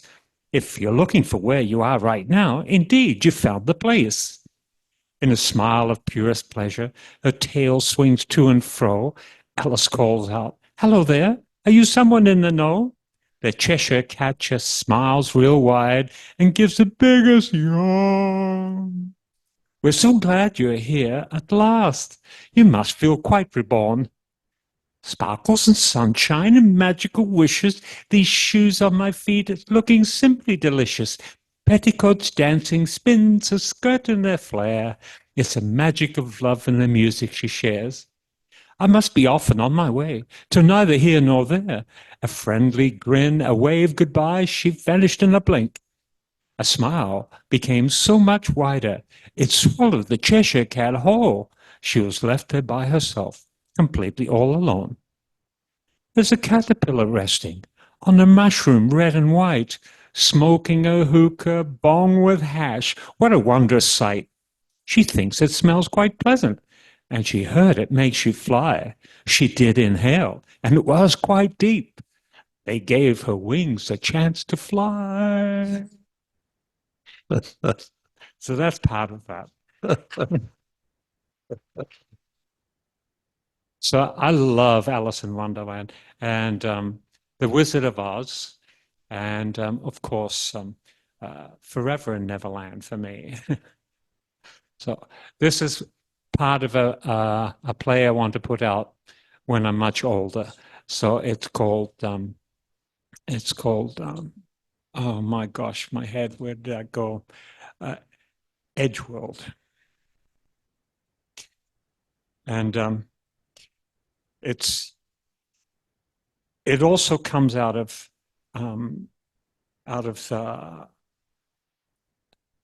you know what? Since I can't find it, I'm going to do a song. All right. Hey! Calling all angels to the shadow of war. Light up the darkness, our backs against the wall. It's time for confession. Let's measure out the toll. It's the karmic scales of justice that are keepers of the soul. Electric buzz and ozone spark, scatterhead pot boys, skater parks, splish and splatter, colors in a can. All the pretty boys go running from the man. Bottle of the ting, a huff from the bag, puff in the alleyway suits the old hag. Corner boys are hustling, working out a deal. Business is a rip-off, always cops a feel. Up pop the Billy boys, bang through the club, push around the manager, which one the thug, the pot-bellied mayor, the old boys gang. Innocent's a victim, but someone must hang. Politicians, crack whores, party in the night. So rich, no jail, naked in the light. The pull from the puppeteer, we do the poor man jig. The learned counsel does the line. The judge enjoys a sweet. Sizzle in the copper pan, bacon in a pen. Misery from money meat supports the future's men. Slaughtered, butchered, bred and bound, that death is now on sale. The legacy of Barbary truly has no scale. The pitter, the patter, the little drops of rain, the fluffing of the pillow, the sweet release of pain, the urgent calls, the strident bells, the squeak of nurses' heels. It's the end of time, it's the end of the line, and the devils are in the deals. Angels, not innocence, protects a wayward child. Debts and sins and faults not theirs, angered, hurt, and wild. The burdens of a battered youth, indentured by its birth, slave to its meager existence. The needle knows its worth. Dungeons and dragons, a hell house of man. Franken me oily and fill me with spam. Place me in prison, slop from a pail. Drink from the cesspool, for the world is on sale. Calling all angels to the shadow of war. Light up the darkness, our backs against the wall. Time for confession, let's measure out the toll. It's the karmic scales of justice. La la, keepers of the soul, keepers of the soul. That's perfect timing. Thank you.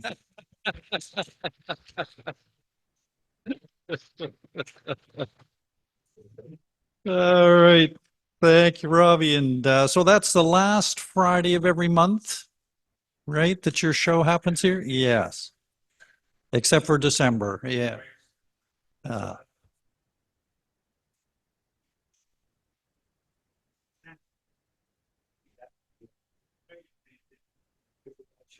Yeah, absolutely at heart. Yes. Thank you so much. All right.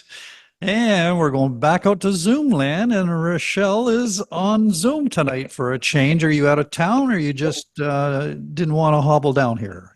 I just didn't make it on time. I didn't leave the house on time. I'm like, oh, look, Zoom's an option. Yeah, no worries. That's the beauty of a hybrid, right? You have your choice. Exactly. Yeah. All right, hold on. Let me hop to the one I wanted. I've been writing some new stuff this past month, so I kind of got really musical, and I ended up making an album. So, Cool. anyways, one sec. Let me just find. We really enjoyed your stuff at the variety show, by the way. That was great. Oh, thank you. Yeah, that was well received. Thank you. All right, I'm gonna sing this one because it's kind of been in my head since I wrote it. So this one, it's called Follow Me. The compass on your back emerges, beckoning me towards the path. Follow me, follow me. Where it will lead, I know not, cannot see what you see. Follow me, follow me, but I will follow your love, the brightest star. Follow me, follow me. Take me into your realm now. I'm listening, I'm feeling in the sunshine. Follow me, follow me. Learning the power within. You can't shake the feeling, let it ripple through you. Follow me, follow me. Electric jolts, alerts, energy move throughout the body. Follow me, follow me. Exit if not necessary. Strengthen the bones and breathe. Follow me, follow me. Release the negativity. Restore Akashic coding. Follow me, follow me. Death is not a resting place, merely a home of reflection. Follow me, follow me. Follow me.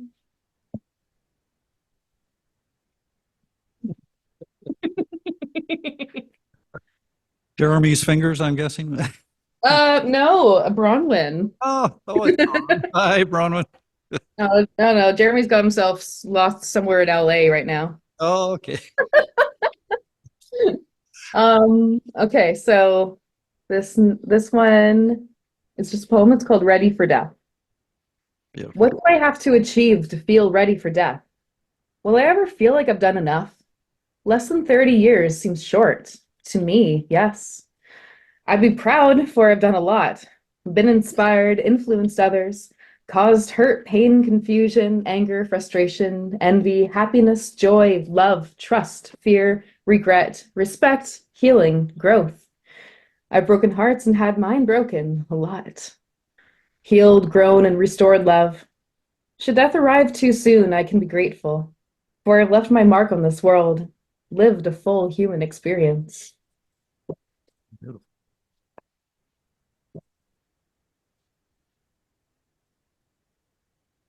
I don't know if there's another one I want to read, if I have anything else written out here. But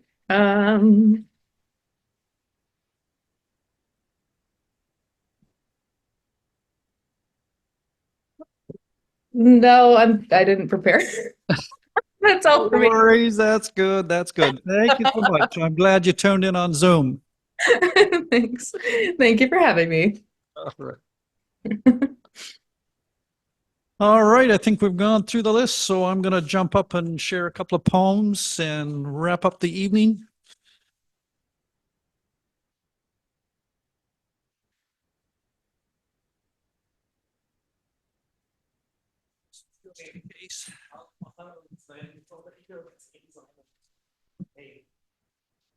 Yeah. So far so good. Are you talking to me, Karl? Can everybody hear me okay? Everybody good here? How about in Zoom land? Hopefully. Yep, we have some thumbs up out there. I think we're good. Okay. So yeah, I've got a couple of two very different poems to share tonight, different from each other anyway. The first one is about an experience I had. A few years back, I was meditating with a group of Indo-Canadians here in Port Alberni, and some pretty wild things were happening. And one of them was a visit from Mother Kali while we were meditating one night. So this is called A Fierce Path. I don't know if you remember the poem I read about Mother Kali before. She's a very fierce Hindu deity. So they say that worshiping Mother Kali invites chaos into your life, that all your human endeavors will go wrong, your businesses will fail, your wife will drive the family van into the river, your children sign up to QAnon until you give everything up but her.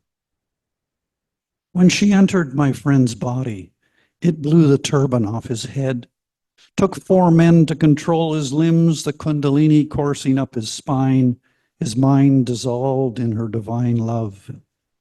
When she withdrew, he came back weeping for her return. To lose yourself in her is to attend the funeral of all sorrows, and to know yourself as you have always been. The rest, just a scatter of reflections, disappearing on the surface of a pond.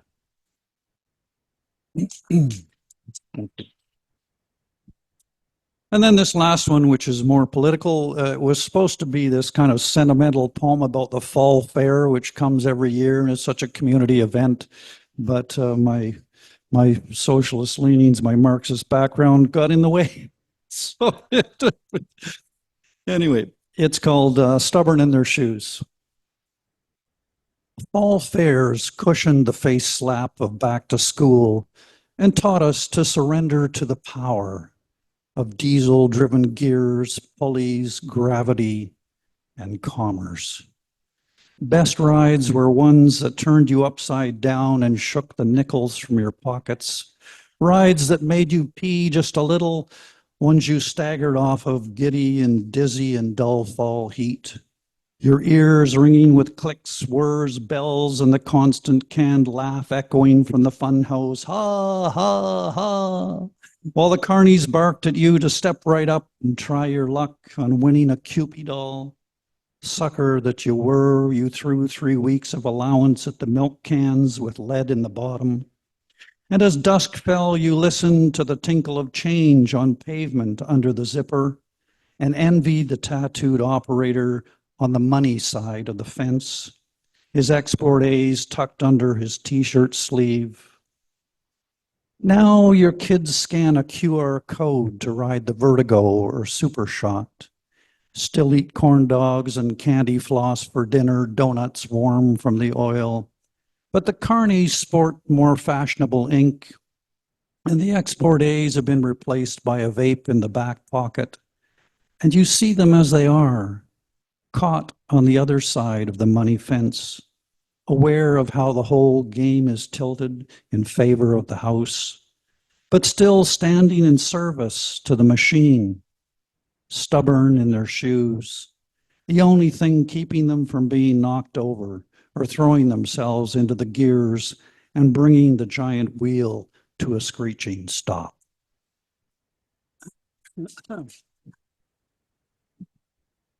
Thank you, thank you. And thank you everyone who came here tonight to Char's Landing, and to everyone out there on Zoom land who joined in, for all the readers who shared their wonderful work. I gotta say, I say it a lot, but eclectic Electric Mermaid, I mean, the variety of stuff that was read tonight, amazing, just amazing. And so glad to have some new readers here, and hopefully we'll have some more. I want to say a big thank you to Lozan, our feature reader tonight. That was a very special thing. Thank you. And thank you also to Karen, our spotlight. Where did she go? She had to go home early. Well, in her absence. And of course, thank you to Karl, our moderator, for keeping things rolling along. And to Char. Char. Yeah. And thank you to Derek. Yeah, thank you to Char for persisting with the technological challenges tonight. Yeah, it was all perfect. It's all perfect. Yeah. This is actually from David or Kathleen and David. Thanks, Derek, for your divine mechanism. So thank you, Derek. My pleasure. And thank you also to Sheila for keeping us fed and watered as always. We're so grateful for that too. Yes. So that's it for this episode. But of course, we'll be back next month, same time, same station. And in the meantime, everybody stay safe, keep writing, enjoy the fall And weather. our reader will be hopefully Judith Reeves and our Jacqueline Carmichael for our 10-minute spotlight. Having Jackie come back in, that will be nice. A blast from the past. Is she zooming in? Do you know, Karl? Or is she going to be here? Probably from Alberta. I imagine she'll be zooming, but you never know. Anyway, thanks all. Good night. Take care. See you next month. And thank you, Leslie, for getting up a little bit later at your time to come on Zoom all the way from Germany. Thank you. I wasn't so much shy. I thought, why are they talking already? It hasn't even started yet. And then, oh no, I had just no clue that you weren't on. It's so amazing to Our say time we have you in the this spring. weekend coming up. Twice a year. Twice a year you've been late. It's okay. Why We understand. Germany? Everything We understand. And you can Next year, remind me. I'm going to remind you, but okay, remember, but this coming Sunday, we change our time in BC, and most of Canada except Saskatchewan. And we change on German time. Quiet. All right. Take care, Leslie. Yeah, thank you. You too. Hope you don't have to work today. I don't. Today I have. It's a holiday in Germany. It's Reformation Day. It's what day? Reformation, because this is the day that Martin Luther put up his feet, whatever it's called, his keys, Cool. on the door. So we celebrate Martin Luther. 95 Theses. 95 thesis there, she knows. Right, I'm a pastor's kid, so yeah. Oh, yeah. Happy Reformation, the 95 Theses. Initially, he wrote it in Latin, so no one else could read it. And then the printing press became around, and someone went, hey, this should be in German. So let's translate all of it into German, the common language, use the printing press, and it gets everywhere. Oh, wow. Okay. Yeah, well, it's a holiday. Well, we live in the north, so it's a holiday here. In the south, the November 1st is a holiday, but in the north, October 31st. So the kids can celebrate Halloween. It's nice. All right. Well, I think we better say goodbye before Char passes out. Yeah, okay. Good night. All right, good night. Karl, I hope you're doing well. Yes, I'm doing very well. Thank you, Kathleen. Oh, super, super. Okay. Thank you. Bye-bye. Thank you.